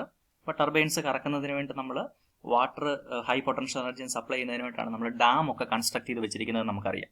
ഡാമിൽ നിന്ന് തുറന്നു വിടുന്ന വെള്ളം താഴെ അതിന് വളരെ ഹൈറ്റിലായിരിക്കും ഡാം. സോ അതിൻ്റെ പൊട്ടൻഷ്യൽ എനർജി താഴെ പോയി കൺവേർട്ട് ചെയ്ത് താഴെ ഇരിക്കുന്ന ടർബൈൻസിനെ കറക്കുന്നു. അതുപോലെ തന്നെയാണ് ഈ കാറ്റടിച്ച് വിൻഡ് എനർജി നമ്മൾ ഈ ടർബൈൻസ് കറക്കുന്നതിന് വേണ്ടി യൂസ് ചെയ്യുന്നു. അങ്ങനെ ഇത്തരത്തിൽ ഒരു സാധനം കറങ്ങിയിട്ട് ടർബൈൻ കറങ്ങിയതിന് ശേഷം നമുക്ക് ഇലക്ട്രിക് കറണ്ട് കിട്ടുന്നു. ഈ ഒരു മെക്കാനിസത്തിനാണ് നമ്മൾ ഇലക്ട്രോമാഗ്നറ്റിക് ഇൻഡക്ഷൻ എന്ന് പറഞ്ഞ് നമ്മൾ മുമ്പ് പഠിച്ച മൈക്കിൾ ഫാരഡെ ഇൻട്രൊഡ്യൂസ് ചെയ്ത ഒരു പ്രിൻസിപ്പിൾ വെച്ചിട്ടായിരിക്കും നമ്മളിത് വർക്ക് ചെയ്യുന്നത്. നമുക്കപ്പോൾ എങ്ങനെയാണ് ഇത് വർക്ക് ചെയ്യുന്നത് എന്നുള്ളത് നോക്കാം. അപ്പം നമുക്കറിയാം, ഒരു മാഗ്നറ്റിക് ഫീൽഡിൽ ഒരു കറണ്ട് ക്യാരിങ് എലമെന്റ് ഇരിക്കുവാണെങ്കിൽ അതിൽ മാഗ്നറ്റിക് ഫീൽഡ് കാരണം ഒരു ഫോഴ്സ് എക്സേർട്ട് ചെയ്യും. അപ്പോൾ അതിന്റെ ഫലമായിട്ട് അതിനകത്തൊരു കറണ്ട് ഉണ്ടാവും എന്നുള്ള കാര്യം നമ്മൾ പറഞ്ഞായിരുന്നു. ഇലക്ട്രോമാഗ്നറ്റിക് ഇൻഡക്ഷൻ എന്നുള്ള ഒരു പ്രിൻസിപ്പിൾ നമ്മൾ മുമ്പ് പഠിച്ചു. അപ്പോൾ ഇത്തരത്തിലൊരു റെക്ടാങ്കുലർ കോയിൽ ഇതിനകത്ത് നിന്ന് റൊട്ടേറ്റ് ചെയ്ത് കഴിയുമ്പം നമുക്ക് എങ്ങനെയായിരിക്കും അതിനകത്ത് ഇലക്ട്രിസിറ്റി പ്രൊഡ്യൂസ് ചെയ്യുന്നത്, എങ്ങനെയായിരിക്കും നമുക്ക് കറണ്ട് ഉണ്ടാകുന്നത് എന്നുള്ള ഒരു ടോപ്പിക് ആയിരിക്കും നമ്മൾ ഈ ഒരു സെഷനിൽ, ഈ ഒരു ലെക്ചറിൽ നമ്മൾ ഡിസ്കസ് ചെയ്യാൻ പോകുന്നത്. അതിനാണ് നമ്മൾ ഇലക്ട്രിക് ജനറേറ്റേഴ്സ് എന്ന് വിളിക്കുന്നത്. അപ്പം നിങ്ങൾക്ക് പഠിക്കാനുള്ളത് 2 തരത്തിലുള്ള ഇലക്ട്രിക് ജനറേറ്റേഴ്സ് ഉണ്ട്. AC ഇലക്ട്രിക് ജനറേറ്ററും DC ഇലക്ട്രിക് ജനറേറ്ററും ഉണ്ട്. ആദ്യമായിട്ട് നമുക്ക് AC ഇലക്ട്രിക് ജനറേറ്റർ കാണാം. അതിനായിട്ട് നമ്മളൊരു റെക്ടാങ്കുലർ കറണ്ട് ലൂപ്പ് മാഗ്നറ്റിക് ഫീൽഡിനുള്ളിൽ പ്ലേസ് ചെയ്തിട്ടുണ്ട്. മാഗ്നറ്റിക് ഫീൽഡിന്റെ ഡയറക്ഷൻ നിങ്ങൾക്ക് നോക്കുമ്പോൾ അറിയാം, നോർത്ത് ടു സൗത്ത് ആണ് മാഗ്നറ്റിക് ഫീൽഡിന്റെ ഡയറക്ഷൻ. അതിനുശേഷം നമ്മൾ ഈ റെക്ടാങ്കുലർ കറണ്ട് ലൂപ്പിനെ ഒന്ന് റൊട്ടേറ്റ് ചെയ്യുവാണെങ്കിൽ, ഇപ്പോൾ ഞാൻ റൊട്ടേറ്റ് ചെയ്ത് വെച്ചിരിക്കുന്നത് നിങ്ങൾക്ക് നോക്കുമ്പോൾ അറിയാം, ക്ലോക്ക് വൈസ് ഡയറക്ഷനിൽ ഒരു അല്പം റൊട്ടേറ്റ് ചെയ്ത് വെച്ചിരിക്കുകയാണ്. ക്ലോക്ക് വൈസ് ഡയറക്ഷൻ റൊട്ടേറ്റ് ചെയ്യുമ്പോൾ ഇതിനകത്ത് കറണ്ട് ഉണ്ടാകാം. മാഗ്നറ്റിക് ഫീൽഡിൽ നമ്മുടെ ഒരു ഇത് റൊട്ടേറ്റ് ചെയ്യുമ്പോൾ കറണ്ട് ഉണ്ടാവും. ആ ഇൻഡ്യൂസ്ഡ് കറണ്ടിന്റെ ഡയറക്ഷൻ നമ്മൾ പറയുന്ന റൈറ്റ് ഹാൻഡ് ഫ്ലെമിംഗ് റൂൾ വെച്ചിട്ടാണ് നമ്മൾ മുമ്പ് പഠിച്ചതനുസരിച്ച്. സോ റൈറ്റ് ഹാൻഡ് ഫ്ലെമിംഗ് റൂളിന് നമ്മൾ നമ്മുടെ റൈറ്റ് ഹാൻഡിന്റെ 3 ഫിംഗറുകൾ സ്ട്രെച്ച് ചെയ്യുന്നു. അപ്പം തമ്പ് ഫോഴ്സിന്റെ ഡയറക്ഷനും മിഡിൽ ഫിംഗർ കറണ്ടിന്റെ ഡയറക്ഷനും 4 ഫിംഗർ മാഗ്നറ്റിക് ഫീൽഡിന്റെ ഡയറക്ഷനുമാണ്. അപ്പം നമുക്ക് അതനുസരിച്ച് നമുക്ക് ഇതിന്റെ റെക്ടാങ്കുലർ കറണ്ട് ലൂപ്പിന്റെ ആ ഒരു എൻഡ് നമുക്ക് പ്ലേസ് ചെയ്യാം. അപ്പോൾ നമ്മളിവിടെ റെക്ടാങ്കുലർ കറണ്ട് ലൂപ്പ് ക്ലോക്ക് വൈസിൽ റൊട്ടേറ്റ് ചെയ്തുകൊണ്ട് നമ്മുടെ ലെഫ്റ്റ് എൻഡ് അപ്വേർഡും റൈറ്റ് എൻഡ് ഡൗൺവേർഡും ആണ് വന്നിരിക്കുന്നത്. അതായത് പിങ്കിന്റെ അവിടെ അപ്വേർഡും ബ്ലൂ ലൈനിന്റെ അവിടെ വന്നിരിക്കുന്നത് ഡൗൺവേർഡ് ഡയറക്ഷനിലുമാണ് ഫോഴ്സ് വന്നിരിക്കുന്നത്. അപ്പൊ പിങ്കിന്റെ അവിടെ അപ്വേർഡ് ഡയറക്ഷനിൽ വന്നിരിക്കുന്നതുകൊണ്ട് ഫോഴ്സിന്റെ അപ്വേർഡ് എന്നുള്ള ആ ഒരു തമ്പ് നമുക്ക് അവിടെ അപ്വേർഡ് ഡയറക്ഷനിൽ കൊടുക്കാം നമ്മുടെ റൈറ്റ് ഹാൻഡിന്. നിങ്ങൾക്ക് വേണം വീഡിയോ ഒന്ന് പോസ് ചെയ്തിട്ട് നിങ്ങൾ അങ്ങനെ ഒന്ന് കൊടുത്തു നോക്കിയിട്ട് കറണ്ടിന്റെ ഡയറക്ഷൻ എങ്ങനെയാണെന്ന് നിങ്ങൾക്ക് തന്നെ ഒന്ന് അനലൈസ് ചെയ്യാം. ഇപ്പം നമുക്ക് ആ ഒരു പിങ്കിന്റെ അവിടെ അപ്വേർഡ് ഡയറക്ഷനിൽ നമ്മുടെ തമ്പ് എടുത്തിട്ട് തമ്പിന്റെ ഫോഴ്സ് അപ്വേർഡ് ആകുന്ന രീതിയിൽ നേരെ മേളിലോട്ട് നമുക്ക് അവിടെ നമ്മുടെ റൈറ്റ് ഹാൻഡ് കൊണ്ടുവന്ന് പ്ലേസ് ചെയ്യാം. അപ്പം അങ്ങനെ നമ്മൾ പ്ലേസ് ചെയ്യുമ്പം റൈറ്റ് ഹാൻഡിന്റെ നോക്കുമ്പോൾ അറിയാം, തമ്പ് ഞാൻ അപ്വേർഡ് കൊടുത്തു, മാഗ്നറ്റിക് ഫീൽഡിന്റെ ഡയറക്ഷനിൽ നമ്മുടെ 4 ഫിംഗർ കൊടുത്തു. അപ്പം മിഡിൽ ഫിംഗർ നിൽക്കുന്ന നോക്കുമ്പോൾ അറിയാം മേളിലോട്ടായിരിക്കും എനിക്ക് കറണ്ട് ഫ്ലോ കിട്ടുന്നത്. അതായത് ഇൻ ടു ദ സ്ക്രീൻ എന്നുള്ള രീതിയിലായിരിക്കും, അങ്ങോട്ടേക്കായിരിക്കും എനിക്കൊരു കറണ്ട് ഫ്ലോ, കറണ്ടിന്റെ ഡയറക്ഷൻ കിട്ടുന്നത്. ഇനി അതുപോലെ തന്നെ നമ്മൾ ആ ബ്ലൂ ലൈനിന്റെ അവിടെ കൊണ്ടുവന്നിട്ട് നമ്മുടെ കൈ വെക്കുവാണെങ്കിൽ നമുക്കറിയാം, റൈറ്റ് ഹാൻഡ് വെക്കുവാണെങ്കിൽ നമുക്കറിയാം അവിടെ നമുക്ക് താഴേക്കാണ്, ബ്ലൂ ലൈൻ താഴേക്കാണ് പോയിരിക്കുന്നത്. അപ്പോൾ താഴേക്ക് നമ്മുടെ ഫോഴ്സിന്റെ ഡയറക്ഷൻ കൊടുക്കുന്നു, താഴേക്ക് ഫോഴ്സിന്റെ ഡയറക്ഷൻ കൊടുക്കുന്നു. മാഗ്നറ്റിക് ഫീൽഡിന്റെ ഡയറക്ഷനിൽ 4 ഫിംഗർ കൊടുക്കുന്നു. അപ്പൊ മിഡിൽ ഫിംഗർ വന്നിരിക്കുന്നത് നോക്കുമ്പോൾ അറിയാം താഴേക്കാണ്, അതായത് നമ്മുടെ നേർക്ക് ഔട്ട് ഓഫ് ദി സ്ക്രീൻ എന്നുള്ള രീതിയിലായിരിക്കും അതിനകത്തൂടെ കറണ്ട് പോകുന്നത്. മേളിൽ താഴേക്കായിരിക്കും അതിനകത്തൂടെ കറണ്ട് പോകുന്നത് നമുക്ക് മനസ്സിലാവും. അപ്പൊ മൊത്തത്തിൽ നമ്മൾ നോക്കുമ്പോൾ അറിയാം, പിങ്ക് ലൈനിൽ കൂടെ മേളിലോട്ട് കറണ്ട് പോകുന്നു, അപ്പ് ഡിറക്ഷനിലാണ്, അല്ലെങ്കിൽ ഇൻ ടു ദ സ്ക്രീൻ എന്ന് പറയാം. ബ്ലൂ റീജിയനിലാണെങ്കിൽ ഡൗൺ ഡിറക്ഷനിലാണെന്ന് പറയാം, അല്ല ഔട്ട് ഓഫ് ദി സ്ക്രീൻ എന്നാണ് പറയാം. അങ്ങനെ ആയിരിക്കും കറണ്ട് പോകുന്നത്. മൊത്തത്തിൽ നമുക്ക് നോക്കുമ്പോൾ അവിടെ ഒരു കറണ്ട് ഇങ്ങനെ ഒരു കണ്ടിന്യൂസ് ആയിട്ട് നമുക്കിപ്പോൾ അവിടെ ഒരു കറണ്ട് കിട്ടുന്നുണ്ട്. എന്ത് ചെയ്തപ്പോഴാ? നമ്മുടെ റെക്ടാങ്കുലർ കറണ്ട് ലൂപ്പ് ഒന്ന് ക്ലോക്ക് വൈസിൽ റൊട്ടേറ്റ് ചെയ്തപ്പോൾ. ക്ലോക്ക് വൈസ് റൊട്ടേറ്റ് ചെയ്യുമ്പോൾ പിങ്ക് മേളിലോട്ടും ബ്ലൂ ലൈൻ താഴേക്കുമാണ് വരുന്നത്. അപ്പോൾ അപ്വേർഡും ലെഫ്റ്റ് സൈഡിൽ അപ്വേർഡ് ആണ് ഡയറക്ഷനിൽ ഫോഴ്സ് വരുന്നത്, ഡൗൺ സൈഡിൽ ഡൗൺവേർഡ് ഡയറക്ഷനിൽ ഫോഴ്സ് വരുന്നു. അപ്പോൾ നിങ്ങൾ നോക്കുമ്പോൾ അറിയാം ലെഫ്റ്റ് സൈഡിൽ മേളിലോട്ടും റൈറ്റ് സൈഡ് താഴേക്കും കറണ്ട് വരുന്നു. അപ്പോൾ നിങ്ങൾക്ക് നോക്കുമ്പം അത് കണ്ടിന്യൂസ് ആയിട്ട് നമുക്കൊരു കറണ്ട് കിട്ടും. നമുക്ക് ആ ഒരു ആരോ മാർക്ക് കംപ്ലീറ്റ് ആയിട്ട് ഇട്ട് നോക്കുവാണെങ്കിൽ, അപ്പം ഒന്ന് കംപ്ലീറ്റ് ചെയ്ത് സർക്യൂട്ട് കംപ്ലീറ്റ് ചെയ്തെങ്കിൽ നമുക്ക് കറണ്ട് കംപ്ലീറ്റ് ആയിട്ട് കിട്ടത്തുള്ളൂ. അതിനെക്കുറിച്ച് നമുക്ക് പറയാം. അപ്പം അതിൻ്റെ ഒരു കംപ്ലീറ്റ് ആരോ മാർക്ക് ഇടുവാണെങ്കിൽ ലെഫ്റ്റിൽ നിന്ന് കറണ്ട് കയറി ഈ ഒരു ബ്ലൂയിലൂടെ ഇറങ്ങി റൈറ്റ് എൻഡിലൂടെ ഇത് കംപ്ലീറ്റ് ആയിട്ട് വരും. ഇപ്പോൾ ആരോ മാർക്ക് നിങ്ങൾക്ക് കാണാം ഇപ്പോൾ അവിടെ. ക്ലിയർ ആണല്ലോ? ഇങ്ങനെ നമുക്കൊരു കറണ്ട് ഫ്ലോ നമുക്ക് കിട്ടും. എന്ത് ചെയ്തതേ ഉള്ളൂ? ഒരു മാഗ്നറ്റിക് ഫീൽഡിൽ നമ്മളൊരു റെക്ടാങ്കുലർ കറണ്ട് ലൂപ്പിനെ റൊട്ടേറ്റ് ചെയ്തു എന്ന് മാത്രമേ ഉള്ളൂ. ഇപ്പം നമുക്കറിയാം റൊട്ടേറ്റ് ചെയ്ത് അതൊരു ഹാഫ് റൊട്ടേഷൻ വന്നു. കൃത്യമായിട്ട് നിങ്ങൾ ശ്രദ്ധിച്ചിരിക്കണം, ഒരു കൺഫ്യൂഷൻ ഇവിടെ ഉണ്ടാകരുത്. ഹാഫ് റൊട്ടേഷൻ വന്നു. ഹാഫ് റൊട്ടേഷന് ശേഷം ഹാഫ് റൊട്ടേഷൻ കഴിയുമ്പം വീണ്ടും ഇപ്രാവശ്യം നോക്കുക, പിങ്ക് ലൈനാണ് ഇപ്രാവശ്യം ഡൗൺവേർഡ് വരേണ്ടത്. പിങ്ക് ലൈൻ ഹാഫ് റൊട്ടേഷൻ കഴിഞ്ഞ് കഴിയുമ്പോൾ ഡൗൺവേർഡ് താഴേക്ക് വരണം. ശരിയാണല്ലോ. ഇനി ലെഫ്റ്റ് സൈഡിലെ ബ്ലൂ ലൈൻ എങ്ങോട്ട് വരും? മേളിലോട്ട് വരും. അപ്പോൾ ഓർത്തോണം, അവരുടെ കറണ്ടിന്റെ ഡിറക്ഷൻ മാറും. നമ്മൾ മുമ്പ് പറഞ്ഞ അനുസരിച്ച് എങ്ങനെയായിരുന്നു? മേളിലോട്ട് വരുമ്പോൾ കറണ്ട് ഇൻ ടു ദ സ്ക്രീനും, താഴേക്കാണ് നമ്മുടെ ഫോഴ്സിന്റെ ഡിറക്ഷൻ വരുന്നതെങ്കിൽ അത് ഔട്ട് ഓഫ് ദ സ്ക്രീൻ. നിങ്ങൾക്ക് സ്ക്രീനിൽ ഞാൻ എഴുതി വെച്ചിരിക്കുന്നത് കാണാം. ശരിയാണല്ലോ. അപ്പൊ അവിടെ വരുമ്പോഴത്തേന് എന്ത് സംഭവിക്കുന്നു? ഇതിങ്ങനെ റൊട്ടേറ്റ് ചെയ്ത് വരുമ്പം ഹാഫ് റൊട്ടേഷൻ കഴിഞ്ഞ് കഴിയുമ്പം എപ്പോഴും ഓർക്കുക, ഇത്ര ഓർത്താൽ മതി, എപ്പോഴും ഓർക്കുക, ലെഫ്റ്റ് എൻഡിൽ ആര് വന്നാലും, ബ്ലൂ വന്നാലും പിങ്ക് വന്നാലും അത് മേളിലോട്ടാണ് വരുന്നത്. നമ്മളിങ്ങനെ ക്ലോക്ക് വൈസിൽ കറക്കിക്കൊണ്ടിരിക്കുമ്പോൾ ലെഫ്റ്റ് എൻഡിൽ ആര് വന്നാലും അവർ അപ്പ് ഡിറക്ഷനിലും വരും. അതുപോലെ റൈറ്റ് എൻഡിൽ ആര് വന്നാലും അവർ ഡൗൺ ഡിറക്ഷനിലായിരിക്കും. ശരിയാണല്ലോ. അതുകൊണ്ട് അവരുടെ കറണ്ട് ഫ്ലോ എങ്ങനെയായിരിക്കും വരുന്നത്? അപ്പ് ഡിറക്ഷനിൽ പോകുന്നവരുടെ കറണ്ട് ഫ്ലോ മേളിലോട്ടും, റൈറ്റ് സൈഡിൽ ഡൗൺ ഡിറക്ഷനിൽ കറണ്ട് പോകുമ്പോൾ അതിന്റെ കറണ്ട് ഫ്ലോ താഴോട്ടും ആയിരിക്കും വരുന്നത്. ഡൗൺ ഡിറക്ഷനിൽ നമ്മുടെ റെക്ടാങ്കിൾ കറണ്ട് ലൂപ്പ് നമ്മൾ മൂവ് ചെയ്യിക്കുമ്പോൾ അത് താഴോട്ടും ആയിരിക്കും. അതിന്റെ ഡിറക്ഷൻ നിങ്ങൾക്ക് കാണാം, അത് കൃത്യമായിട്ട് ഓൾട്ടർ ചെയ്യുന്നത് നമുക്ക് കാണാം. അപ്പം എപ്പം ആര് ലെഫ്റ്റ് സൈഡിൽ വന്നാലും അവര് നമ്മൾ ക്ലോക്ക് വൈസ് റൊട്ടേറ്റ് ചെയ്യുന്നുണ്ട് അപ്പ് ഡിറക്ഷനിലായിരിക്കും വരുന്നത്. അപ്പൊ കറണ്ട് ഫ്ലോ മേളിലോട്ടായിരിക്കും. ഇനി ആര് റൈറ്റ് സൈഡിൽ വന്നാലും, പിങ്ക് വന്നാലും ബ്ലൂ വന്നാലും അവർ റൊട്ടേറ്റ് ചെയ്യുമ്പോൾ താഴേക്കായിരിക്കും അവരുടെ ഫോഴ്സ് വരുന്നത്. അപ്പൊ അവരുടെ കറണ്ട് ഫ്ലോ എന്ന് പറയുന്നത് ഡൗൺവേർഡ് ആയിരിക്കും. അപ്പൊ നിങ്ങൾക്ക് കൃത്യമായിട്ട് നോക്കുമ്പോൾ അറിയാം, റൊട്ടേറ്റ് ചെയ്യുന്നതിനനുസരിച്ച് അവരുടെ കറണ്ടിന്റെ ഡയറക്ഷൻ അങ്ങോട്ടും ഇങ്ങോട്ടും മാറുന്നുണ്ട്. ഇനി നമുക്ക് അതിനെ ഒരു കംപ്ലീറ്റ് സൈക്കിളിലേക്ക് നമുക്ക് നോക്കി, ഒരു കംപ്ലീറ്റ് സർക്യൂട്ടിലേക്ക് നമുക്ക് നോക്കിയാൽ കൃത്യമായിട്ട് ഒരു AC ജനറേറ്റർ എങ്ങനെയാണ് വർക്ക് ചെയ്യുന്നത് നമുക്ക് കാണാം. ഞാനൊരു ബൾബ് അവിടെ കണക്ട് ചെയ്തു, കാരണം കറണ്ട് വരുന്നുണ്ടോ ഇല്ലയോ എന്ന് അറിയുന്നതിന് വേണ്ടിയിട്ടാണ്. എന്നിട്ട് നമ്മളൊരു വയർ വെച്ചിട്ട് അതിനെ രണ്ടെണ്ണത്തിനെ നേരിട്ടൊന്ന് കണക്ട് ചെയ്തു. നേരിട്ട് കണക്ട് ചെയ്താൽ അത് ശരിയാകത്തില്ല, കാരണം ഒരു ഹാഫ് റൊട്ടേഷൻ കഴിയുമ്പോൾ നമ്മുടെ വയർ അങ്ങോട്ടും ഇങ്ങോട്ടും കുരുങ്ങിപ്പോകാനുള്ള ചാൻസ് ഉണ്ട്. അതുകൊണ്ട് നമുക്ക് അത് അങ്ങനെ കണക്ട് ചെയ്യാൻ പറ്റത്തില്ല. ഇനി അതിന് പകരമായിട്ട് നമ്മൾ ചെയ്യുന്നത്, ഇപ്രാവശ്യം ആ കണക്ഷൻ ഒന്ന് മായിച്ചിട്ട് അതിന്റെ ഇടയിൽ 2 റിങ്ങുകൾ കൊടുക്കും. ഈ റിങ്ങുകളെ നമ്മൾ സ്ലിപ്പ് റിങ് എന്നാണ് വിളിക്കുന്നത്. സ്ലിപ്പ് ചെയ്ത് പോകുന്നതിന് വേണ്ടിയിട്ടുള്ള റിങ് എന്നാണ്. 2 സ്ലിപ്പ് റിങ് നമ്മൾ കൊടുത്തു. ആ സ്ലിപ്പ് റിങ്ങിലോട്ട്, ഒന്നാമത്തെ സ്ലിപ്പ് റിങ്ങിലോട്ട് നമ്മളൊരു കാർബൺ ബ്രഷ് കൊടുത്തിട്ടുണ്ട്. രണ്ടാമത്തെ സ്ലിപ്പ് റിങ്ങിലോട്ട് രണ്ടാമത്തെ ഒരു കാർബൺ ബ്രഷും താഴെയും കൊടുത്തിട്ടുണ്ട്. ക്ലിയർ ആണല്ലോ. അപ്പം അവിടെ നിങ്ങൾക്ക് കൃത്യമായിട്ട് നോക്കുമ്പോൾ അറിയാം, ആദ്യത്തെ ലെഫ്റ്റ് എൻഡ് ലൈൻ പോകുന്നത് നമ്മുടെ പിങ്ക് കളറിലുള്ള സ്ലിപ്പ് റിങ്ങിൽ നിന്നാണ് പോകുന്നത്. അതുപോലെ ബ്ലൂ കളറിലുള്ള ലൈൻ വരുന്നത് താഴെ ഇങ്ങനെ നേരെ വന്ന് താഴേക്ക് നമ്മുടെ രണ്ടാമത്തെ കാർബൺ ബ്രഷിലേക്കാണ് വരുന്നത്. അവിടെ ആ ബ്ലൂ സ്ലിപ്പ് റിങ്ങിലേക്കാണ് അത് പോകുന്നത്. ആ ബ്രഷ് നമ്മൾ മുമ്പിലത്തെ ലെക്ചറിൽ പറഞ്ഞ പോലെ തന്നെ ബ്രഷ് ജസ്റ്റ് ഒരു കോൺടാക്റ്റിൽ നിർത്തിയിരിക്കുന്നതേ ഉള്ളൂ, അവിടെ കണക്ഷൻ ഒന്നുമില്ല. നമുക്കറിയാം, അത് ജസ്റ്റ് സ്ലിപ്പ് റിങ് കറങ്ങുന്നതിനനുസരിച്ച് അവരൊരു കോൺടാക്ട് വരിക എന്നുള്ളത് മാത്രമേ ആ കാർബൺ ബ്രഷും ആയിട്ട് ഉദ്ദേശിക്കുന്നുള്ളൂ. നമുക്ക് റൈറ്റ് സൈഡിൽ ആ ഫിഗർ കാണാം. ബ്രഷ് ജസ്റ്റ് ആ സ്ലിപ്പ് റിങ്ങുകളിൽ കണക്ട് ചെയ്ത് വെച്ചിട്ടുണ്ട് എന്ന് മാത്രമേ ഉള്ളൂ. ഇനി നമുക്ക് അതിന്റെ വർക്കിംഗ് എങ്ങനെയാ വരുന്നതെന്ന് നോക്കിയാൽ നമുക്കറിയാം, നമ്മൾ റെക്ടാംഗുലർ കറണ്ട് ലൂപ്പിനെ റൊട്ടേറ്റ് ചെയ്യാൻ പോവാണ്. റെക്ടാംഗുലർ കറണ്ട് ലൂപ്പിനെ റൊട്ടേറ്റ് ചെയ്യുമ്പം ബ്ലൂ എൻഡിൽ നമുക്കറിയാം അവിടെ റൈറ്റ് താഴേക്കാണ് നമ്മൾ റൊട്ടേറ്റ് ചെയ്യുന്നത്. അപ്പം കറണ്ട് വരുന്നത് താഴേക്കായിരിക്കും. താഴേക്ക് വരുമ്പോൾ നമ്മുടെ ആ ബ്രഷിനകത്തൂടെ കയറി, ഇപ്പം നിങ്ങൾ ആ ഡിറക്ഷൻ കാണുന്ന പോലെ ബ്രഷിനകത്തൂടെ കയറി, ബൾബിനകത്തൂടെ കയറി നമ്മുടെ പിങ്ക് സ്ലിപ്പ് റിങ്ങിൽ വന്നിട്ട് അവിടുന്ന് മേളിലോട്ട് കയറി കണ്ടിന്യൂസ് ആയിട്ട് നമ്മളിപ്പോൾ കാണുന്നത് പോലെ തന്നെ ക്ലോക്ക് വൈസ് ഡയറക്ഷനിൽ നമുക്ക് കറണ്ട് കൃത്യമായിട്ട് കിട്ടും. നമ്മുടെ ബൾബ് തെളിയുകയും ചെയ്യും. ക്ലിയർ ആണല്ലോ. ഇവരുടെ ഒരു റൊട്ടേഷൻ കഴിയുമ്പോൾ എന്താ സംഭവിക്കുന്നത് നമുക്ക് നോക്കാം. ഒന്ന് റൊട്ടേറ്റ് ചെയ്ത് കഴിയുമ്പം നമുക്ക് നോക്കുമ്പോൾ അറിയാം, ആ സ്ലിപ്പ് റിങ് അതിനോടൊപ്പം റൊട്ടേറ്റ് ചെയ്യുന്നുണ്ട്. സ്ലിപ്പ് റിങ് അവരോടൊപ്പം തന്നെ റൊട്ടേറ്റ് ചെയ്ത് ഒന്ന് റൊട്ടേറ്റ് ചെയ്ത് കഴിയുമ്പോൾ, ഒരു ഹാഫ് റൊട്ടേഷൻ കഴിഞ്ഞ് കഴിയുമ്പം എപ്പോഴും ഓർക്കുക, ലെഫ്റ്റ് സൈഡിൽ വരുന്നവർ എപ്പോഴും അപ്വേർഡ് ആണ് റൊട്ടേറ്റ് ചെയ്യുന്നത്. കാരണം നമ്മൾ ഇതിനെ കണ്ടിന്യൂസ് ആയിട്ട് ക്ലോക്ക് വൈസ് ഡയറക്ഷനിൽ റൊട്ടേറ്റ് ചെയ്തുകൊണ്ടിരിക്കുക. റൈറ്റ് സൈഡിൽ വരുന്നവർ ആരാണെങ്കിലും, റെക്ടാംഗുലർ കറണ്ട് ലൂപ്പിനെ കുറിച്ച് ഞാൻ പറയുന്നത്, അവൻ എപ്പോഴും ഡൗൺവേർഡ് റൊട്ടേറ്റ് ചെയ്തോളൂ. ഇപ്പൊ നമുക്ക് നോക്കാം, ഒരു ഹാഫ് റൊട്ടേഷൻ കഴിഞ്ഞ് കഴിയുമ്പം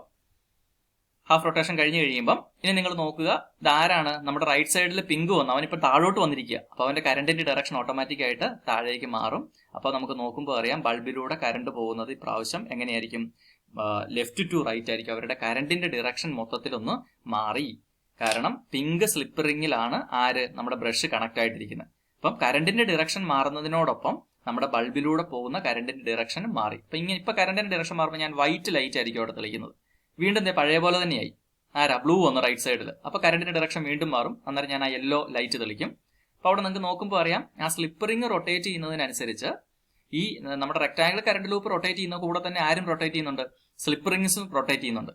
അപ്പം ഇവര് ഓരോ ഹാഫ് സൈക്കിൾ വരുമ്പോൾ ആദ്യമേ ലെഫ്റ്റ് സൈഡിൽ പിങ്ക് ആണെങ്കിൽ രണ്ടാമത്തെ ഹാഫ് സൈക്കിൾ വരുമ്പോൾ റൈറ്റ് സൈഡിൽ പിങ്ക് ആവും. റൈറ്റ് സൈഡിൽ പിങ്ക് ആകുമ്പോൾ അവൻ താഴേക്കായിരിക്കും പോകുന്നത്. അങ്ങനെ താഴേക്ക് പോകുമ്പോൾ അവരുടെ കറണ്ടിന്റെ ഡയറക്ഷൻ ഓൾട്ടർനേറ്റ് ആയിട്ട് മാറുന്നുണ്ട്. അപ്പൊ കൃത്യമായിട്ട് ഓൾട്ടർനേറ്റ് ആയിട്ട് ഇവരുടെ കറണ്ടിന്റെ ഡയറക്ഷൻ, നമ്മുടെ ബൾബിനകത്തൂടെയുള്ള കറണ്ടിന്റെ ഡയറക്ഷൻ അങ്ങോട്ടും ഇങ്ങോട്ടും ഓൾട്ടർനേറ്റ് ആയിട്ട് അവരുടെ ഡയറക്ഷൻ മാറുന്നത് കൊണ്ട് ഇങ്ങനെ ഡിറക്ഷൻ മാറുന്ന കറണ്ടുകളെയാണ് നമ്മൾ ഓൾട്ടർനേറ്റിംഗ് കറണ്ട് എന്ന് വിളിക്കുന്നത്. അതായത് നമ്മുടെ ബൾബിലൂടെ ആദ്യമേ അങ്ങോട്ട് ലെഫ്റ്റിലോട്ട് പോയാൽ പിന്നെ റൈറ്റിലോട്ടായിരിക്കും കറണ്ട് വരുന്നത്, വീണ്ടും ലെഫ്റ്റിലോട്ട് പോയാൽ പിന്നെ റൈറ്റിലോട്ടായിരിക്കും കറണ്ട് വരുന്നത്. ഇതിനെ നമ്മൾ ഓൾട്ടർനേറ്റിംഗ് കറണ്ട് എന്ന് വിളിക്കും. ഇപ്പൊ കാണിക്കുന്ന ഈ ഒരു സ്ട്രക്ചറിനെയാണ് നമ്മൾ AC generator, alternating current generator എന്ന് വിളിക്കുന്നത്. ഇതിന്റെ പ്രത്യേകത ഇത്രേ ഉള്ളൂ, ബൾബിനകത്തൂടെ കറണ്ട് പോകുന്നത് ആദ്യം ലെഫ്റ്റിലോട്ടാണെങ്കിൽ രണ്ടാമത് റൈറ്റിലോട്ടായിരിക്കും. ബൾബിലൂടെ കറണ്ട് പോകുന്നത് 2 ഡിറക്ഷനിലായിരിക്കും. അതിനെയാണ് നമ്മൾ AC കറണ്ട് അല്ലെങ്കിൽ അതുണ്ടാക്കുന്ന ജനറേറ്ററിനെയാണ് നമ്മൾ AC ജനറേറ്റർ എന്ന് വിളിക്കുന്നത്. ക്ലിയർ ആണല്ലോ? അപ്പൊ നമുക്കിപ്പം കിട്ടിയിരിക്കുന്നത് 2 ഡിറക്ഷനിലാണ് കറണ്ട് ഫ്ലോ വരുന്നത്. നമുക്കിനി അതിനെ ഒരു ഡിറക്ഷണൽ കറണ്ട് ഫ്ലോ ഉണ്ടാക്കി നമുക്കതിനെ യൂണി ഡിറക്ഷണൽ കറണ്ട് എന്ന് വിളിക്കാം. യൂണി ഡിറക്ഷണൽ കറണ്ടിനെയാണ് നമ്മൾ DC കറണ്ട് എന്ന് വിളിക്കുന്നത്, ഡിറക്റ്റ് കറണ്ട് എന്ന് വിളിക്കുന്നത്. ക്ലിയർ ആണല്ലോ? അപ്പൊ നമുക്ക് അതിനു വേണ്ടിയിട്ട് എന്ത് ചെയ്യാൻ പറ്റും? നേരത്തെ നമ്മൾ സ്ലിപ്പ് റിങ്സ് വെച്ചിട്ടായിരുന്നു നമ്മൾ ചെയ്തത്. ഏതായാലും നമുക്കറിയാം, നമ്മുടെ റെക്ടാംഗുലർ കോയിൽ റൊട്ടേറ്റ് ചെയ്യുമ്പം അതിന്റെ ആദ്യം ഇപ്പം നമുക്ക് നോക്കുമ്പോൾ അറിയാം, ലെഫ്റ്റ് സൈഡിൽ പിങ്ക് ലൈനാണ് വന്നിരിക്കുന്നത്. അവൻ റൊട്ടേറ്റ് ചെയ്ത് വരുമ്പം റൈറ്റ് സൈഡിൽ വരുമ്പോൾ അവൻ സ്വാഭാവികമായിട്ടും അവൻ താഴോട്ട് വേണം റൊട്ടേറ്റ് ചെയ്യാൻ. അപ്പോൾ അവന്റെ കറണ്ടിന്റെ ഡിറക്ഷൻ മാറും എന്നുള്ള കാര്യം നമുക്ക് ഉറപ്പാണ്. ശരിയാണല്ലോ? കണ്ടോ, കറണ്ടിന്റെ ഡിറക്ഷൻ മാറുന്നുണ്ട് ഫിഗറിൽ ഇപ്പോൾ കാണുന്നത് പോലെ. അതുപോലെ ബ്ലൂവിന്റെ കാര്യം അങ്ങനെ തന്നെയാണ്. ബ്ലൂവിന്റെ കാര്യം ആദ്യമേ റൈറ്റ് സൈഡിൽ നിൽക്കുമ്പോൾ താഴോട്ടാണ് റൊട്ടേറ്റ് ചെയ്ത് വരേണ്ടതെങ്കിൽ, താഴോട്ടാണ് അവന്റെ ഫോഴ്സ് വരുന്നതെങ്കിൽ അവൻ ഒന്ന് റൊട്ടേറ്റ് ചെയ്ത് പകുതി റൊട്ടേറ്റ് ചെയ്ത് കഴിയുമ്പോൾ അവൻ ഓട്ടോമാറ്റിക്കലി ലെഫ്റ്റ് സൈഡിൽ വരും. ലെഫ്റ്റ് സൈഡിൽ വന്നു കഴിയുമ്പോൾ പിന്നെ അത് കൃത്യമായിട്ട് റൊട്ടേറ്റ് ചെയ്യണമെങ്കിൽ അവന്റെ ഫോഴ്സ് അപ്വേർഡ് വരണം. അപ്വേർഡ് വരുമ്പോൾ അവന്റെ കറണ്ടിന്റെ ഡയറക്ഷൻ മാറും എന്നുള്ള കാര്യം കൃത്യമായിട്ട് ഉറപ്പ്. അപ്പൊ നിങ്ങൾക്ക് നോക്കുമ്പോൾ പറയാം, ഹാഫ് റൊട്ടേഷൻ കഴിഞ്ഞ് കഴിയുമ്പോൾ തന്നെ അവരുടെ കറണ്ടിന്റെ ഡയറക്ഷൻ ഓൾട്ടർനേറ്റ് ആവുന്നുണ്ട്, കണ്ടോ, തിരിയുന്നുണ്ട്. അപ്പൊ കറണ്ടിന്റെ ഡയറക്ഷൻ തിരിയുന്നുള്ള കാര്യം ഉറപ്പാണ്. അപ്പൊ AC ജനറേറ്റർ നമുക്ക് മനസ്സിലാക്കാൻ ഒരു ബുദ്ധിമുട്ടില്ല, കാരണം കറണ്ടിന്റെ ഡയറക്ഷൻ തിരിയും. നമുക്ക് ഇനി നോക്കേണ്ടത് DC ജനറേറ്റർ ആണ്. കറണ്ടിന്റെ ഡയറക്ഷൻ തിരിഞ്ഞാലും നമ്മുടെ ബൾബിലൂടെ വരുന്ന കറണ്ടിന്റെ ഡയറക്ഷൻ തിരിയരുത്. മേളിൽ കറണ്ടിന്റെ ഡയറക്ഷൻ തിരിഞ്ഞാലും നമ്മുടെ ബൾബിലൂടെ കടന്നു പോകുമ്പം അവിടെ കറണ്ടിന്റെ ഡയറക്ഷൻ നമുക്ക് തിരിയാൻ പാടില്ല, ചെരിയാൻ പാടില്ല. അതിനെ നമ്മൾ ചെയ്യുന്നത്, മുമ്പ് നമ്മൾ സ്ലിപ്പ് റിങ്സ് കണക്ട് ചെയ്തെങ്കിൽ ഇപ്രാവശ്യം നമ്മൾ അവർക്ക് പകരമായിട്ട് സ്പ്ലിറ്റ് റിങ്സ് ആണ് കണക്ട് ചെയ്യുന്നത്. നമ്മൾ ആദ്യമേ ആ മോട്ടറിന്റെ കേസിൽ പഠിച്ചതുപോലെ ഇതിപ്പോ കണ്ടോ, സ്പ്ലിറ്റ് റിങ്സ് ആണ് കണക്ട് ചെയ്യുന്നത്. സ്ലിപ്പ് റിങ്സ് അല്ല, സ്പ്ലിറ്റ് റിങ്സ്. നമ്മൾ ആദ്യമേ പറഞ്ഞ പോലെ സ്പ്ലിറ്റ് റിങ്സ് ആണ് ഇവിടെ കണക്ട് ചെയ്യുന്നത്. അവിടെ നിങ്ങൾക്ക് നോക്കുമ്പോൾ പറയാം, കൃത്യമായിട്ട് ഇതിന്റെ ഒരു ഐഡിയ മനസ്സിലാക്കി നിങ്ങൾക്ക് AC ജനറേറ്ററും കുറച്ചും കൂടെ ക്ലിയർ ആവും. ആ സ്ലിപ്പ് റിങ്സ് നോക്കി, ലെഫ്റ്റ് സൈഡിൽ ഞാൻ ആരെ വെച്ചിട്ടുണ്ട്, പിങ്ക് കളറിലുള്ള സ്ലിപ്പ് റിങ്സിനെ വെച്ചിട്ടുണ്ട്, സ്പ്ലിറ്റ് റിങ്സിനെ വെച്ചിട്ടുണ്ട്. റൈറ്റ് സൈഡിൽ ബ്ലൂ കളറിലുള്ള സ്പ്ലിറ്റ് റിങ്സിനെ വെച്ചിട്ടുണ്ട്. ശരിയാണല്ലോ?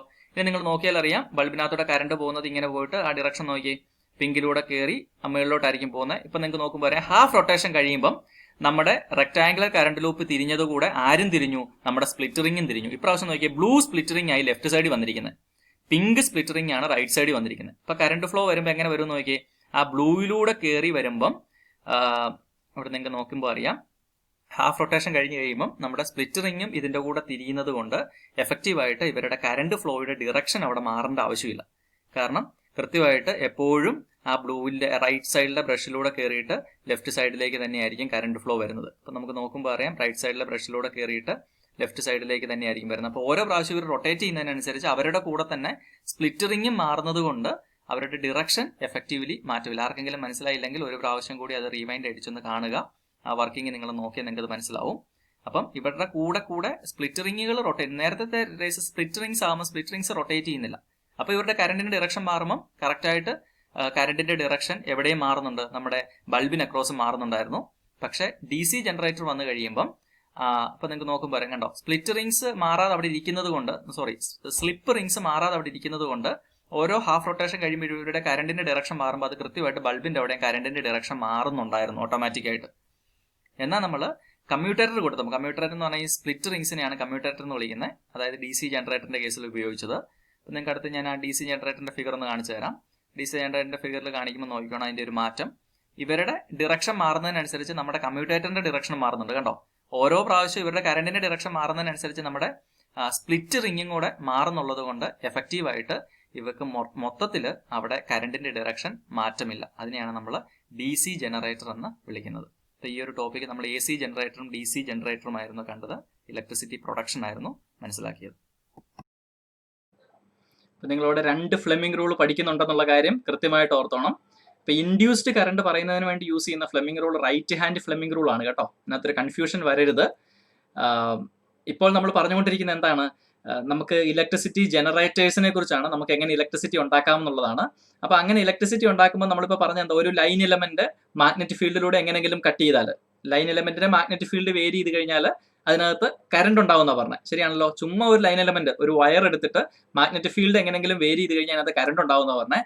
ആ കറണ്ട് കണ്ടുപിടിക്കാൻ, ആ ഇൻഡ്യൂസ്ഡ് കറണ്ട് കണ്ടുപിടിക്കാനായിട്ട് നമ്മൾ യൂസ് ചെയ്യുന്നതാണ് right hand Fleming rule. Right hand Fleming റൂളിനകത്ത് നമ്മളിപ്പോൾ ജനറേറ്റേഴ്സിനകത്ത് എക്സ്പ്ലെയിൻ ചെയ്തതുപോലെ തന്നെ മാഗ്നറ്റിക് ഫീൽഡ് എങ്ങോട്ട് തരുന്നോ ആ മാഗ്നറ്റിക് ഫീൽഡ് ഡയറക്ഷനിൽ നമ്മുടെ റൈറ്റ് ഹാൻഡിന്റെ ഫോർ ഫിംഗർ പിടിക്കുക. അതിനുശേഷം നമുക്ക് എങ്ങോട്ടാണോ ഇതിനെ മൂവ് ചെയ്യിക്കുന്നത് ആ മൂവ് ചെയ്യുന്ന ഡയറക്ഷനാണ് അതിന്റെ ഫോഴ്സ് വരുന്നത്. ആ ഫോഴ്സ് വരുന്ന ഡയറക്ഷനിൽ നമ്മുടെ തമ്പ് പിടിക്കുക. അപ്പോൾ ഓട്ടോമാറ്റിക് ആയിട്ട് നമ്മുടെ മിഡിൽ ഫിംഗർ വരുന്നത് കറണ്ടിന്റെ ഡയറക്ഷൻ ആയിരിക്കും. ക്ലിയർ ആണല്ലോ? അപ്പം അത് ഞാൻ ഒന്ന് ഡീറ്റെയിൽ ആയിട്ട് പറഞ്ഞതേ ഉള്ളൂ. അപ്പൊ 2 ഫ്ലെമിംഗ് റൂൾ നമ്മൾ പഠിക്കുന്നുണ്ട്. ഒന്ന് ലെഫ്റ്റ് ഹാൻഡ് ഫ്ലെമിംഗ് റൂളും ഒന്ന് റൈറ്റ് ഹാൻഡ് ഫ്ലെമിംഗ് റൂളും. ലെഫ്റ്റ് ഹാൻഡ് ഫ്ലെമിംഗ് റൂളും റൈറ്റ് ഹാൻഡ് ഫ്ലെമിംഗ് റൂളും നമുക്കൊന്ന് കമ്പയർ ചെയ്താൽ എങ്ങനെ പറയാം? ലെഫ്റ്റ് ഹാൻഡ് ഫ്ലെമിംഗ് റൂൾ പറയുന്നത് നമ്മുടെ ചാപ്റ്ററിന്റെ ആദ്യ ഭാഗത്താണ്. അതെന്നാ പറയുന്നത്?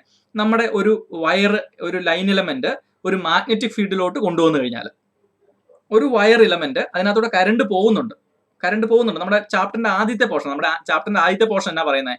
ഒരു വയർ ഉണ്ടെങ്കിൽ അതിലൂടെ കറണ്ട് പാസ് ചെയ്താൽ അത് മാഗ്നറ്റിക് ഫീൽഡിനെ ഉണ്ടാക്കും എന്നാ പറയുന്നത്. അപ്പൊ ആദ്യത്തെ ആ പോർഷൻ നമ്മൾ പറയുന്നത്, ഇങ്ങനെ കറണ്ട് ഉള്ള ഒരു വയർ നമ്മൾ മാഗ്നറ്റിക് ഫീൽഡിലോട്ട് കൊണ്ടുവന്നു കഴിഞ്ഞാൽ ആ വയറിൽ ഒരു ഫോഴ്സ് അനുഭവപ്പെടും. ആ ഫോഴ്സ് കണ്ടുപിടിക്കാനായിട്ട് left hand Fleming rule use ചെയ്യാം. മാഗ്നറ്റിക് ഫീൽഡ് ഡയറക്ഷനിൽ ഫോർ ഫിംഗർ വെക്കുക, കറണ്ടിന്റെ ഡയറക്ഷനിൽ നമ്മുടെ മിഡിൽ ഫിംഗർ വെക്കുക. അങ്ങനെയാണെങ്കിൽ തമ്പ് റെപ്രസെന്റ് ചെയ്യുന്നത് അവത്തലുള്ള ഫോഴ്സ് ആയിരിക്കും. ഇനി റൈറ്റ് ഹാൻഡ് ഫ്ലെമിംഗ് റൂൾ പറയുമ്പോൾ നമ്മുടെ ഒരു വയർ ഉണ്ട്, അതിനകത്ത് കറണ്ട് ഇല്ല. ശരിയാണല്ലോ? കറണ്ട് ഇല്ലാത്ത ഒരു വയർ, നമ്മൾ ഇലക്ട്രോ മാഗ്നറ്റിക് ഇൻഡക്ഷൻ എന്ന് പറഞ്ഞാൽ നമ്മുടെ ചാപ്റ്ററിന്റെ 2ാമത്തെ പോർഷനിലാണ് റൈറ്റ് ഹാൻഡ് ഫ്ലെമിംഗ് റൂൾ വരുന്നത്. ഇപ്പോൾ ഒരു വയർ ഉണ്ട്, അതിനകത്ത് കറണ്ട് ഇല്ല. അത് നമ്മൾ കൊണ്ടുവന്നിട്ട് ഒരു മാഗ്നറ്റിക് ഫീൽഡിലോട്ട് വേരി ചെയ്ത് കഴിഞ്ഞാൽ അതിനകത്ത് കറണ്ട് ഉണ്ടാകും. ആ ഉണ്ടാകുന്ന കറണ്ടിന്റെ ഡയറക്ഷൻ പറയാനായിട്ടാണ് റൈറ്റ് ഹാൻഡ് ഫ്ലെമിംഗ് റൂൾ പറയുന്നത്. അപ്പം നമ്മൾ കൊടുക്കുന്ന മാഗ്നറ്റിക് ഫീൽഡ് വീണ്ടും നമ്മൾ ഫോർ ഫിംഗർ വെച്ചു. നമ്മൾ എങ്ങോട്ടാണ് ഇവനെ മൂവ് ചെയ്യിക്കുന്നത് ആ ഫോഴ്സ് വരുന്ന ഡയറക്ഷനിൽ നമ്മുടെ തമ്പ് വെച്ചു. അങ്ങനെയാണെങ്കിൽ മിഡിൽ ഫിംഗർ റെപ്രസെന്റ് ചെയ്യുന്നത് ഈ ഇൻഡ്യൂസ്ഡ് കറണ്ടിന്റെ ഡയറക്ഷൻ ആയിരിക്കും. ആർക്കെങ്കിലും ആ ജനറേറ്റേഴ്സ് ഞാൻ പറഞ്ഞപ്പോൾ റൈറ്റ് ഹാൻഡ് ഫ്ലെമിംഗ് റൂളും ലെഫ്റ്റ് ഹാൻഡ് ഫ്ലെമിംഗ് റൂൾ അല്ലേ നമ്മൾ പഠിച്ച, അങ്ങനെ എന്തെങ്കിലും ഒരു കൺഫ്യൂഷൻ ഉണ്ടോ എന്ന് ഓർത്തിട്ടാണ് ഞാനിപ്പോൾ ഇതിവിടെ പറഞ്ഞത്. നമുക്ക് ഒരു ടോപ്പിക് കൂടി നമുക്ക് ഫൈനലി ഉണ്ട്. നമ്മുടെ ഡൊമസ്റ്റിക് ഇലക്ട്രിക് സർക്യൂട്ട്സിൽ എങ്ങനെയാണ് നമ്മുടെ അപ്ലയൻസസ് ഒക്കെ കണക്ട് ചെയ്യുന്നത് എന്നുള്ളതാണ്. ഒരു ഫിഗർ നിങ്ങളുടെ ടെക്സ്റ്റ് ബുക്കിൽ ഉള്ളതാണ്. നിങ്ങൾക്ക് ഒരുപക്ഷെ അറിയാവുന്ന കുറച്ച് കാര്യങ്ങളാണ്. നമുക്കിവിടെ വരുന്ന 3 ലൈനുകളാണ് മെയിൻ ആയിട്ടും വരുന്നത്. ഒന്ന് എർത്ത് വയർ എന്ന് പറഞ്ഞൊരു വയറുണ്ട്. ആ വയർ നമുക്കറിയാം, നമ്മുടെ വീടുകളിൽ എവിടെയെങ്കിലും വീടിന്റെ പുറകിലോ, നിങ്ങളുടെ സ്കൂളിന്റെ പുറകിലോ എവിടെയെങ്കിലും ഒരു വലിയ റോഡിലോട്ട് കണക്ട് ചെയ്തിട്ട്, റോഡെന്ന് പറഞ്ഞാൽ വലിയ ഒരു കണ്ടക്ടിങ് റോഡിലോട്ട് കണക്ട് ചെയ്തിട്ട് അത് ഭൂമിക്ക് അടിയിലോട്ട് കുഴിച്ചിടുക ചെയ്യുന്നത്. നമ്മൾ അതിനെ എർത്ത് വയർ എന്നാണ് പറയുന്നത്. എവിടെയെങ്കിലും ഒരു പുറകിലൊരു ഇലക്ട്രിക് കമ്പി നമ്മുടെ വീടിനോടൊക്കെ ചേർന്ന് ഭൂമിക്ക് അടിയിലോട്ട് പോകുന്നുണ്ട്. അതിനെ നമ്മൾ എർത്ത് വയർ എന്നാണ് വിളിക്കുന്നത്. പിന്നെ 2 വയറുകളാണ് മെയിൻ ആയിട്ടും വരുന്നത്. ഒന്ന് ന്യൂട്രൽ വയറും വരുന്നുണ്ട്, ഒന്ന് ലൈവ് വയർ. ലൈവ് വയറിലാണ് ശരിക്കും കറണ്ട് ഉള്ളത്. ന്യൂട്രൽ വയറിൽ സാധാരണ കറണ്ട് ഇല്ല, അത് ന്യൂട്രലാണ്, 0 വോൾട്ട് ആണ് അതിലുള്ളത്. ക്ലിയർ ആണല്ലോ? നമുക്കറിയാം, നമ്മുടെ ആദ്യമേ ഈ ലൈനിൽ നിന്ന് വരുന്ന വയർ എങ്ങോട്ടാണ് ആദ്യമേ പോകുന്നത്? നമ്മുടെ ഇലക്ട്രിസിറ്റി ബോർഡ് ഫ്യൂസ് ആണ്. നമ്മുടെ ഒരു വീടിന്റെ അല്ലെങ്കിൽ എവിടെയാണെങ്കിലും നിങ്ങളുടെ വീട്ടിലെ നിങ്ങൾ ഓർക്കുവാണെങ്കിൽ ഏറ്റവും ആദ്യമേ നമ്മുടെ വീടിന്റെ വെളിയിൽ, എപ്പോഴും എല്ലാവരുടെയും വീടിന്റെ വെളിയിൽ ഒരു ഫ്യൂസ് കാണും. ശരിയാണല്ലോ? ഫ്യൂസ് നിങ്ങൾ മുമ്പ് പഠിച്ചിട്ടുള്ളതാണ്. ഫ്യൂസ് എന്ന് പറഞ്ഞാൽ സിംപ്ലി രണ്ട് കണ്ടക്ടിങ് ആയിട്ടുള്ള 2 ചാനലുണ്ട്. അതിനിടയ്ക്കൂടെ നമ്മൾ ഒരു വയർ വെച്ചിട്ട് ഇങ്ങനെ കണക്ട് ചെയ്തിരിക്കുകയാണ്. അത് നമ്മൾ ബാക്കിൽ കൊണ്ടുവന്ന് കൊടുത്തെങ്കിൽ മാത്രമേ ഇവിടെ ഈ കണക്ഷൻ വരത്തുള്ളൂ. ആ കണക്ഷൻ കൊടുക്കുന്ന ഒരു വളരെ നേരത്തെ ഒരു ചെറിയ വയറിലൂടെ കൊടുക്കുന്നത്. വളരെ നേരത്തെ ഒരു ചെറിയ നൂൽക്കമ്പിയിലൂടെയാണ് നമ്മൾ ആ കണക്ഷൻ കൊടുക്കുന്നത്. അപ്പൊ ആ കണക്ഷൻ ഉണ്ടെങ്കിലേ ഉള്ളൂ പുറത്തോട്ട് നമുക്ക് വീടിനകത്തോട്ട് കറണ്ട് വരത്തുള്ളൂ. എങ്ങനെങ്കിലും ആ കണക്ഷൻ വിട്ടുപോയി കഴിഞ്ഞാൽ നമ്മൾ സാധാരണ പറയും ഫ്യൂസ് പോയെന്ന് പറയും. പിന്നെ നമ്മൾ ആ പുറകിലിരിക്കുന്ന ഫ്യൂസ് ഊരിയിട്ട് അതെടുത്ത് മാറ്റിയിട്ട് അവിടെ ഒരു നേരത്തെ കമ്പി കൊടുത്തെങ്കിൽ മാത്രമേ ഉള്ളൂ പിന്നെ ഇത് വർക്ക് ചെയ്യത്തുള്ളൂ. ശരിയാണല്ലോ? അപ്പൊ ആ ഒരു കറണ്ട് കണ്ടക്ഷൻ കംപ്ലീറ്റ് ചെയ്യാനായിട്ട് നമ്മളൊരു ചെറിയ നേർത്ത ഒരു നൂൽക്കമ്പി പോലെ ഒരു കണ്ടക്ടിങ് വയർ വെച്ചിട്ട് നമ്മൾ കണക്ട് ചെയ്യുന്നതിനെയാണ് നമ്മൾ ഫ്യൂസ് എന്ന് വിളിക്കുന്നത്. ആ ഫ്യൂസിന്റെ യൂസ് എന്താണെന്ന് ചോദിച്ചാൽ, ഇൻ കേസ് നമ്മുടെ വീടുകളിൽ എവിടെയെങ്കിലും വലിയൊരു കറണ്ട് പെട്ടെന്ന് വന്നാൽ, ഒരു എക്സാമ്പിൾ പറയുകയാണെങ്കിൽ ഇടിയൊക്കെ മിനിമം പെട്ടെന്നൊരു ഇൻഡ്യൂസ്ഡ് കറണ്ട് കൂടുതലാണ് വരുന്നത്. അങ്ങനെ ഓവറായിട്ട് പെട്ടെന്നൊരു ഓവർലോഡ് വന്നു കഴിഞ്ഞാൽ എന്നെ സംഭവിക്കുന്നത് വെച്ചാൽ, നമ്മൾ മുമ്പ് ഹീറ്റിംഗ് എഫക്റ്റ് എന്ന് പറഞ്ഞ് നമ്മൾ ഇലക്ട്രിസിറ്റിയിൽ പഠിച്ചില്ലായിരുന്നോ? എന്തെങ്കിലും ഒരു സ്ഥലത്തൂടെ പെട്ടെന്ന് കൂടുതൽ കറണ്ട് ഒക്കെ പോയി കഴിഞ്ഞാൽ അത് ചൂടാവുമെന്ന് പഠിച്ചില്ല. അതിന്റെ ആപ്ലിക്കേഷൻ വെച്ചില്ല നമ്മൾ അയൺ ബോക്സോ അങ്ങനെയുള്ള സാധനങ്ങളൊക്കെ വർക്ക് ചെയ്യുന്നത്. ശരിയാണല്ലോ? അപ്പം ഇതിലെ കറണ്ട് പോയാലും അവിടെ ഒരു ഹീറ്റിംഗ് എഫക്റ്റ് ഉണ്ട്. ഇപ്പൊ ഈ നൂൽക്കമ്പി ചെറുതായതുകൊണ്ട് അതിനകത്തൂടെ പെട്ടെന്നൊരു എമൗണ്ട് ഓഫ് കറണ്ട് വന്നു കഴിഞ്ഞാൽ പെട്ടെന്ന് ഇതൊന്ന് ഉരുകിപ്പോവും. കാരണം ഭയങ്കരമായിട്ട് ചൂടായിട്ട് അത് ഉരുകി അങ്ങ് വിട്ടുപോയി കഴിഞ്ഞാൽ എന്നാ സംഭവിക്കും? പിന്നെ വീടിന്റെ ഉള്ളിലോട്ട് കറണ്ട് കയറി വരത്തില്ല. കാരണം അവിടെ കണക്ഷൻ ഇല്ല, കണക്ഷൻ വിട്ടുപോയി. അപ്പൊ അങ്ങനെ കണക്ഷൻ വിട്ടുപോകുന്നതിന് വേണ്ടിയിട്ടാണ് നമ്മൾ ഈ നൂൽക്കമ്പി, ചെറിയൊരു കമ്പി അവിടെ കണക്ട് ചെയ്യുന്നത്. അപ്പം അത് എപ്പോഴും പൊട്ടിപ്പോകുമ്പോൾ നമ്മൾ വലിയൊരു കമ്പി അതിനകത്ത് കയറ്റി ഇടുന്നത് ശരിയല്ല. കാരണം ഫ്യൂസിന്റെ പർപ്പസ് കിട്ടത്തില്ല. ഫ്യൂസിന്റെ പർപ്പസ് എന്താണ്? വലിയ കറണ്ട് വന്നു കഴിഞ്ഞാൽ ഈ ഫ്യൂസ് പൊട്ടിപ്പോണം. എങ്കിലേ ഉള്ളൂ നമ്മുടെ വീടിനകത്തുള്ള എക്യുപ്മെന്റ്സ് ഒക്കെ വളരെ സേഫ് ആയിട്ടിരിക്കത്തുള്ളൂ. ശരിയാണല്ലോ. അപ്പം നിങ്ങൾക്ക് അതറിയാം. അതാണ് ഫ്യൂസ് പറയുന്നത്. അപ്പോൾ ഫ്യൂസ് ആദ്യമേ പുറത്തുണ്ട്, ഇലക്ട്രിസിറ്റി ബോർഡ് ഉണ്ട് പുറത്ത്, ഫ്യൂസ് ഉണ്ട്. അതിനുശേഷം എങ്ങോട്ടേക്ക് കയറുന്നു? നമ്മുടെ പുറത്ത് മീറ്ററിലോട്ട് കയറുന്നു. കറണ്ടൊക്കെ നമ്മൾ നോക്കുന്ന മീറ്ററിലോട്ട് നമ്മൾ കണക്ഷൻ നേരെ കൊടുത്തിട്ടുണ്ട്. മീറ്ററിന്റെ ഉള്ളിൽ തൊട്ടകത്ത് നമ്മുടെ വീടിന്റെ ഉള്ളിലായിട്ട് പിന്നെ നമ്മൾ കാണുന്നതാണ് നമ്മൾ പറയുന്ന മെയിൻ സ്വിച്ച് ഒക്കെ ഉള്ളൊരു പോർഷൻ. ശരിയാണല്ലോ. മെയിൻ സ്വിച്ച് ഉണ്ടെങ്കിൽ നമുക്കിപ്പോൾ അറിയാം, ഒരു സ്വിച്ച് കാണും. ആ സ്വിച്ച് ഓഫ് ചെയ്തിട്ടാൽ പിന്നെ ഇങ്ങോട്ട് കറണ്ട് കയറി വരത്തില്ല. അത് ഓൺ ചെയ്തിട്ടാലേ വീട്ടിലോട്ട് കറണ്ട് കിട്ടത്തുള്ളൂ. അതിനകത്ത് തന്നെ വേറെ ചെറിയ സ്വിച്ചുകളും കാണും. ശരിയാണല്ലോ. ചെറിയ ഫ്യൂസുകൾ നിങ്ങൾക്ക് അതിനകത്ത് കാണാം. ചിലപ്പോൾ ഒരു 10-15 എണ്ണമൊക്കെ നമ്മുടെ വീട്ടിൽ കാണാം. അത് നമ്മുടെ ആദ്യമേ ഒരു കിച്ചൺ ഏരിയയിലോട്ട് മാത്രം പോകുന്ന കറണ്ടുകളെ ഒരു ഫ്യൂസിനകത്തൊന്ന് വിടും. അതിനുശേഷം റൂമിലോട്ട് മാത്രം പോകുന്നതിന് അടുത്ത ഫ്യൂസിലോട്ട് വിടും. ടോയ്ലറ്റ്സിലോട്ട് പോകുന്നതിന് അടുത്ത ഫ്യൂസിലോട്ട് വിടും. ഹോളിലോട്ട് പോകുന്നതിന് അടുത്ത ഫ്യൂസ് കൂടെ വിടും. അങ്ങനെ പല സെപ്പറേറ്റ് ചെയ്ത് നമ്മൾ ഓരോ ഏരിയയിലോട്ട് കറണ്ടിനെ ഡിസ്ട്രിബ്യൂട്ട് ചെയ്യുന്ന പല ഫ്യൂസുകൾ നിങ്ങൾക്ക് അതിനകത്ത് കാണാം. അതിനുശേഷം നിങ്ങൾക്ക് ആ കണക്ഷൻ പോകുന്നു നോക്കണം. നമ്മുടെ കറണ്ട് വരുന്നതാണല്ലോ ലൈവ് വയർ എന്ന് പറയുന്നത്. നമ്മൾ മുമ്പ് പറഞ്ഞ 220 വോൾട്ടിൽ ആണ് നമുക്ക് ഇതിനകത്തൂടെ കറണ്ട് വരുന്നതെന്ന് പറഞ്ഞു. ആ 220 വോൾട്ട് ആണ് ഇങ്ങോട്ട് ഇങ്ങനെ ഒരു ലൈൻ കൊടുക്കുന്നുണ്ട്. പിന്നെ 0 വോൾട്ട് ഇവിടെ കൊടുക്കുന്നത് എന്താണെന്ന് ചോദിച്ചാൽ, ഞാൻ നമ്മളോട് മുമ്പ് ഇലക്ട്രിസിറ്റി എന്നുള്ള ചാപ്റ്റർ പറഞ്ഞപ്പോൾ പറഞ്ഞായിരുന്നു, നമുക്ക് കറണ്ട് പാസ് ചെയ്യണമെങ്കിൽ എന്ത് വേണം? പൊട്ടൻഷ്യൽ പോരാ, പൊട്ടൻഷ്യൽ ഡിഫറൻസ് വേണം. ശരിയാണല്ലോ. അപ്പൊ നമുക്ക് കറണ്ട് ഒരു സ്ഥലത്തൂടെ പാസ് ചെയ്യണമെങ്കിൽ പൊട്ടൻഷ്യൽ ഡിഫറൻസ് വേണം. നമ്മുടെ ഇലക്ട്രോണിക് എക്യുപ്മെന്റുകൾ, നമ്മുടെ വീട്ടിൽ കറണ്ട് കൊണ്ട് വർക്ക് ചെയ്യുന്ന എല്ലാ സാധനം കൊണ്ടുവന്ന് 220 വോൾട്ടിൽ കൊണ്ടുവന്ന് കണക്ട് ചെയ്യുന്നോർത്ത് നമുക്ക് അവിടെ കറണ്ട് കിട്ടത്തില്ല.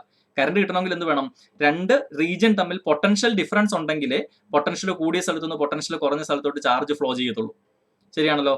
അതാണ് ഈ ന്യൂട്രൽ വയറിന്റെ ആവശ്യകത അവിടെയാണ്. ന്യൂട്രൽ വയർ ചുമ്മാ പോകുന്ന, ന്യൂട്രൽ വയർ ഇതിലിങ്ങോട്ട് നമ്മൾ കൊടുത്തിട്ടുണ്ട്. ആ ന്യൂട്രൽ വയറും ഇത് കണ്ടോ, ഫേസ് വയർ, നമുക്ക് ലൈവായിട്ട് കറണ്ട് വരുന്ന വയർ ഏതാ? ഈ വയറും കൂടെ കണ്ടോ ഇങ്ങനെ കൊടുത്തിട്ടുണ്ട്. അതിനുശേഷം ഈ കാണിച്ചിരിക്കുന്ന എല്ലാം നമ്മുടെ യൂസ് ചെയ്യുന്ന ഇലക്ട്രോണിക് അപ്ലയൻസുകളാണ്. ഇലക്ട്രോണിക് അപ്ലയൻസുകളൊക്കെ എങ്ങനെയാണ് കൊടുത്തിരിക്കുന്നത് നോക്കിയേ? പാരലൽ ആയിട്ടാണ് കൊടുത്തിരിക്കുന്നത്. നോക്കിയേ, ഇതിന്റെ ഒരു കണക്ഷൻ എടുത്തിട്ട് നമ്മളിപ്പോൾ ഒരു പ്ലഗ് കുത്തുവാണെങ്കിൽ അതിന്റെ ഒരു കണക്ഷൻ എങ്ങോട്ട് പോകുന്നുണ്ട്? നമ്മുടെ മെയിൻ വയറിലോട്ട് പോകുന്നുണ്ട്, 220 വോൾട്ടിലോട്ട് പോകുന്നുണ്ട്. ഒരു കണക്ഷൻ എങ്ങോട്ടാ പോകുന്നത്? 0 വോൾട്ടിലോട്ടാണ് പോകുന്നത്. അപ്പം നമ്മൾ ഒരു പ്ലഗ് എടുത്ത് ഇങ്ങനെ കുത്തുവാണെങ്കിൽ ഒരെണ്ണം 220 വോൾട്ടിലോട്ട് പോകുന്നുണ്ട്, ഒരെണ്ണം 0 വോൾട്ടിലോട്ട് പോകുന്നുണ്ട്. അപ്പൊ ഇവർ തമ്മിലുള്ള ഡിഫറൻസ് എത്രയായി? 220 വോൾട്ടായി. ഒരുത്തനെ മാത്രമേ കുത്തുന്നുള്ളെങ്കിൽ നമ്മൾ 220 വോൾട്ടിലാണ് കുത്തിയെന്ന് പറഞ്ഞാൽ നമുക്ക് കറണ്ട് കിട്ടുകയില്ല. കാരണം 220 വോൾട്ടിൽ മാത്രമാണ് അവിടെ പൊട്ടൻഷ്യൽ ഡിഫറൻസ് ഇല്ലാത്തതുകൊണ്ട് ചാർജ് ഫ്ലോ ചെയ്യത്തില്ല. ഇലക്ട്രിസിറ്റി എന്നുള്ള ചാപ്റ്റർ ക്ലിയർ ആണല്ലോ. അപ്പൊ നമ്മൾ രണ്ടുപേരെ കൂടെ കുത്തുമ്പോഴത്തേനും ഒരുത്തൻ 220, ഒരുത്തൻ 0-യിലായിരിക്കുന്നത് ന്യൂട്രൽ വയറിന്റെ അവിടെ. അപ്പൊ അവർ തമ്മിൽ എന്ത് വരും? 220 വോൾട്ടിന്റെ ഡിഫറൻസ് വരും. അപ്പൊ നമുക്ക് എക്യുപ്മെന്റ് വർക്ക് ചെയ്യാനുള്ള കറണ്ട് നമുക്ക് അതിനകത്തൊന്ന് കിട്ടുകയും ചെയ്യും. പൊട്ടൻഷ്യൽ ഡിഫറൻസ് ഉണ്ടെങ്കിലേ കറണ്ട് ഫ്ലോ ചെയ്യത്തുള്ളൂ എന്നുള്ള കാര്യം നിങ്ങൾ ഓർക്കുക. ശരിയാണല്ലോ. അപ്പം എത്ര നിങ്ങൾ അപ്ലയൻസസ് വീട്ടിൽ കണക്ട് ചെയ്താലും എല്ലാം എങ്ങോട്ടാണ് കൊടുക്കുന്നത് നോക്കിയേ? ഒരു ലെഗ് 220-യിലോട്ട് കൊടുക്കും. കണ്ടോ, എല്ലാത്തിലും ഒരു ലെഗ് 220-യിലോട്ട് കൊടുക്കും. ഒരു ലെഗ് നേരെ എങ്ങോട്ടാണ് കൊടുക്കുന്നത്? ന്യൂട്രൽ വയറിലോട്ടാണ് കൊടുക്കുന്നത്. അപ്പൊ എല്ലാ എക്യുപ്മെന്റിനും ഈ 220 വോൾട്ട് ഡിഫറൻസ് കിട്ടും, പൊട്ടൻഷ്യൽ ഡിഫറൻസ് കിട്ടും. ഇതൊരു കാര്യം മനസ്സിലാക്കണം. രണ്ടാമത് നിങ്ങൾ നോക്കിയേ, എല്ലാ ഇലക്ട്രോണിക് എക്യുപ്മെന്റുകളും കണക്ട് ചെയ്യുന്നത് എങ്ങനെയാണെന്ന് നോക്കിയേ? പാരലൽ ആയിട്ടാണ് കണക്ട് ചെയ്യുന്നത്. ഇത് നിങ്ങളോട് മുമ്പ് ഞാൻ ആ കോമ്പിനേഷൻ ഓഫ് റെസിസ്റ്റേഴ്സ് എന്നുള്ള ടോപ്പിക്ക് ഞാൻ ജസ്റ്റ് ഒന്ന് മെൻഷൻ ചെയ്തായിരുന്നത്. നിങ്ങൾക്ക് അന്ന് അത് കത്തിയോന്ന് എനിക്കറിയത്തില്ല, അന്ന് നിങ്ങൾക്ക് അത് മനസ്സിലായോന്ന് എനിക്കറിയത്തില്ല. എവിടെ നോക്കിയേ? എല്ലാ എക്യുപ്മെന്റുകളും കണക്ട് ചെയ്ത് നോക്കിയാൽ പാരലൽ കണക്ഷൻ എന്ന് പറഞ്ഞാൽ എന്തായിരുന്നു? എല്ലാത്തിന്റെയും ഒരു ലെഗ് തമ്മിൽ കണക്ഷൻ ഉണ്ട്, രണ്ടാമത്തെ ലെഗ് തമ്മിൽ എല്ലാവരും തമ്മിൽ കണക്ഷൻ ഉണ്ട്. നോക്കിയേ, ഇവരെ നോക്കിയേ, എല്ലാ എക്യുപ്മെന്റുകളുടെയും പവർ പ്ലഗ് ആണ് ഞാൻ ഈ കാണിച്ചിരിക്കുന്നത്. എല്ലാ എക്യുപ്മെന്റുകളുടെയും പ്ലഗിന്റെ ഓരോ ഇത് തമ്മിൽ കണക്ഷൻ ഇല്ലേ? കണ്ടോ, എല്ലാത്തിന്റെ ഓരോ തമ്മിൽ കണക്ഷൻ. നിങ്ങൾ വീട്ടിൽ എവിടെയൊക്കെ നമ്മൾ എന്തൊക്കെ എക്യുപ്മെന്റ് കുത്താനായിട്ട് നമ്മൾ പവർ പ്ലഗ് കുത്തുന്നുണ്ടോ, അല്ലെങ്കിൽ സാധാരണ പ്ലഗ് കുത്തുമ്പോഴും ഓർത്തണം, അതിന്റെ ഒരു ലെഗും വീട്ടിൽ നിങ്ങൾ വേറെ എവിടെയെങ്കിലും എന്തെങ്കിലും ഒരു സാധനം കണക്ട് ചെയ്യുന്നുണ്ടെങ്കിൽ അതിന്റെയും ഒരു ലെഗ് തമ്മിൽ കണക്ഷൻ ഉണ്ട് എപ്പോഴും. നിങ്ങൾ മൊബൈൽ കുത്തുന്നത്, നമ്മുടെ TV ചാർജ് ചെയ്യാൻ കുത്തുന്നത്, TV കാണാനായിട്ട് കുത്തുന്നത്, റെഫ്രിജറേറ്റർ കുത്തുന്നത്, AC കുത്തുന്നത്, ശരിയാണല്ലോ, നമ്മുടെ മൊബൈൽ ചാർജ് ചെയ്യുന്നത്, അല്ലെങ്കിൽ എന്തെങ്കിലും ഒരു ലൈറ്റ് ഇടാനായിട്ട് നമ്മൾ ഒരു പ്ലഗ് കുത്തുന്നത്, എന്ത് കുത്തിയാലും അതിന്റെ ഒരു ലെഗ് തമ്മിൽ എപ്പോഴും കണക്റ്റഡ് ആണ്. ഇതുണ്ടോ, ഒരു ലെഗ് തമ്മിൽ കണക്ഷൻ ആണ്. രണ്ടാമത്തെ ലെഗ് എല്ലാത്തിനെയും കൊടുത്തേക്കുന്നത് എങ്ങോട്ടാണ്? ന്യൂട്രലിലോട്ടാണ്. എല്ലാം രണ്ടാമത്തെ ന്യൂട്രലിലോട്ട് കൊടുത്തിരിക്കുന്നത്. രണ്ടാമത്തെ ലെഗ് തമ്മിൽ കണക്റ്റഡ് ആണ്. അതായത് എന്ത് സാധനം നമ്മൾ കൊടുത്താലും നമ്മൾ വീട്ടിൽ കൊടുക്കുന്നതെല്ലാം എങ്ങനെ ആയിരിക്കും? പാരലായിട്ട് കൊടുക്കുന്നത്. പാരലായിട്ട് കൊടുക്കുന്നതിന് രണ്ട് പർപ്പസ് ഞാൻ നിങ്ങളോട് പറഞ്ഞായിരുന്നു. ഒന്ന്, പാരലായിട്ട് കൊടുക്കുമ്പം എഫക്റ്റീവ് ഇതിന്റെ എല്ലാ റെസിസ്റ്റൻസ് എന്താ സംഭവിക്കും? ഓരോ എക്യുപ്മെന്റിനും ഓരോ റെസിസ്റ്റൻസ് ഉണ്ട്.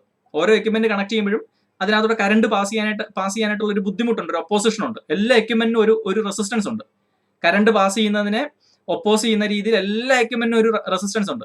ആ റെസിസ്റ്റൻസുകളെല്ലാം നമ്മളിപ്പോൾ എങ്ങനെ കൊടുത്തിരിക്കുന്നത്? എക്യുപ്മെന്റ് എല്ലാം പാരലായിട്ടല്ലേ കൊടുത്തിരിക്കുന്നത്?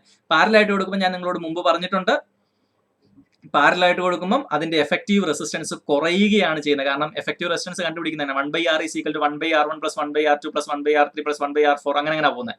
അങ്ങനെ വരുന്നത് കൊണ്ട് അതിന്റെ റെസിസ്റ്റൻസിന്റെ വാല്യൂ ഏറ്റവും കുറവ് റെസിസ്റ്റൻസ് ഉള്ള എക്യുപ്മെന്റ് ഏതാണോ അതിലും കുറവായിരിക്കും. അതിന് എക്സാമ്പിൾ ഞാൻ നിങ്ങളോട് ആ ടോൾ പ്ലാസയുടെ എക്സാമ്പിൾ വെച്ച് പറഞ്ഞായിരുന്നു. ആർക്കെങ്കിലും സംശയം ഉണ്ടെങ്കിൽ നിങ്ങൾ പ്രീവിയസ് ടോപ്പിക്കിൽ പോയി നോക്കുക. ഞാൻ ഒരിക്കൽ കൂടി അത് ഇവിടെ എക്സ്പ്ലെയിൻ ചെയ്യുന്നില്ല. റെക്കോർഡഡ് ലെക്ചറുകൾ ആയതുകൊണ്ട് നിങ്ങൾക്ക് പഴയത് പോയി നിങ്ങൾക്ക് ചെക്ക് ചെയ്യാവുന്നതാണ്.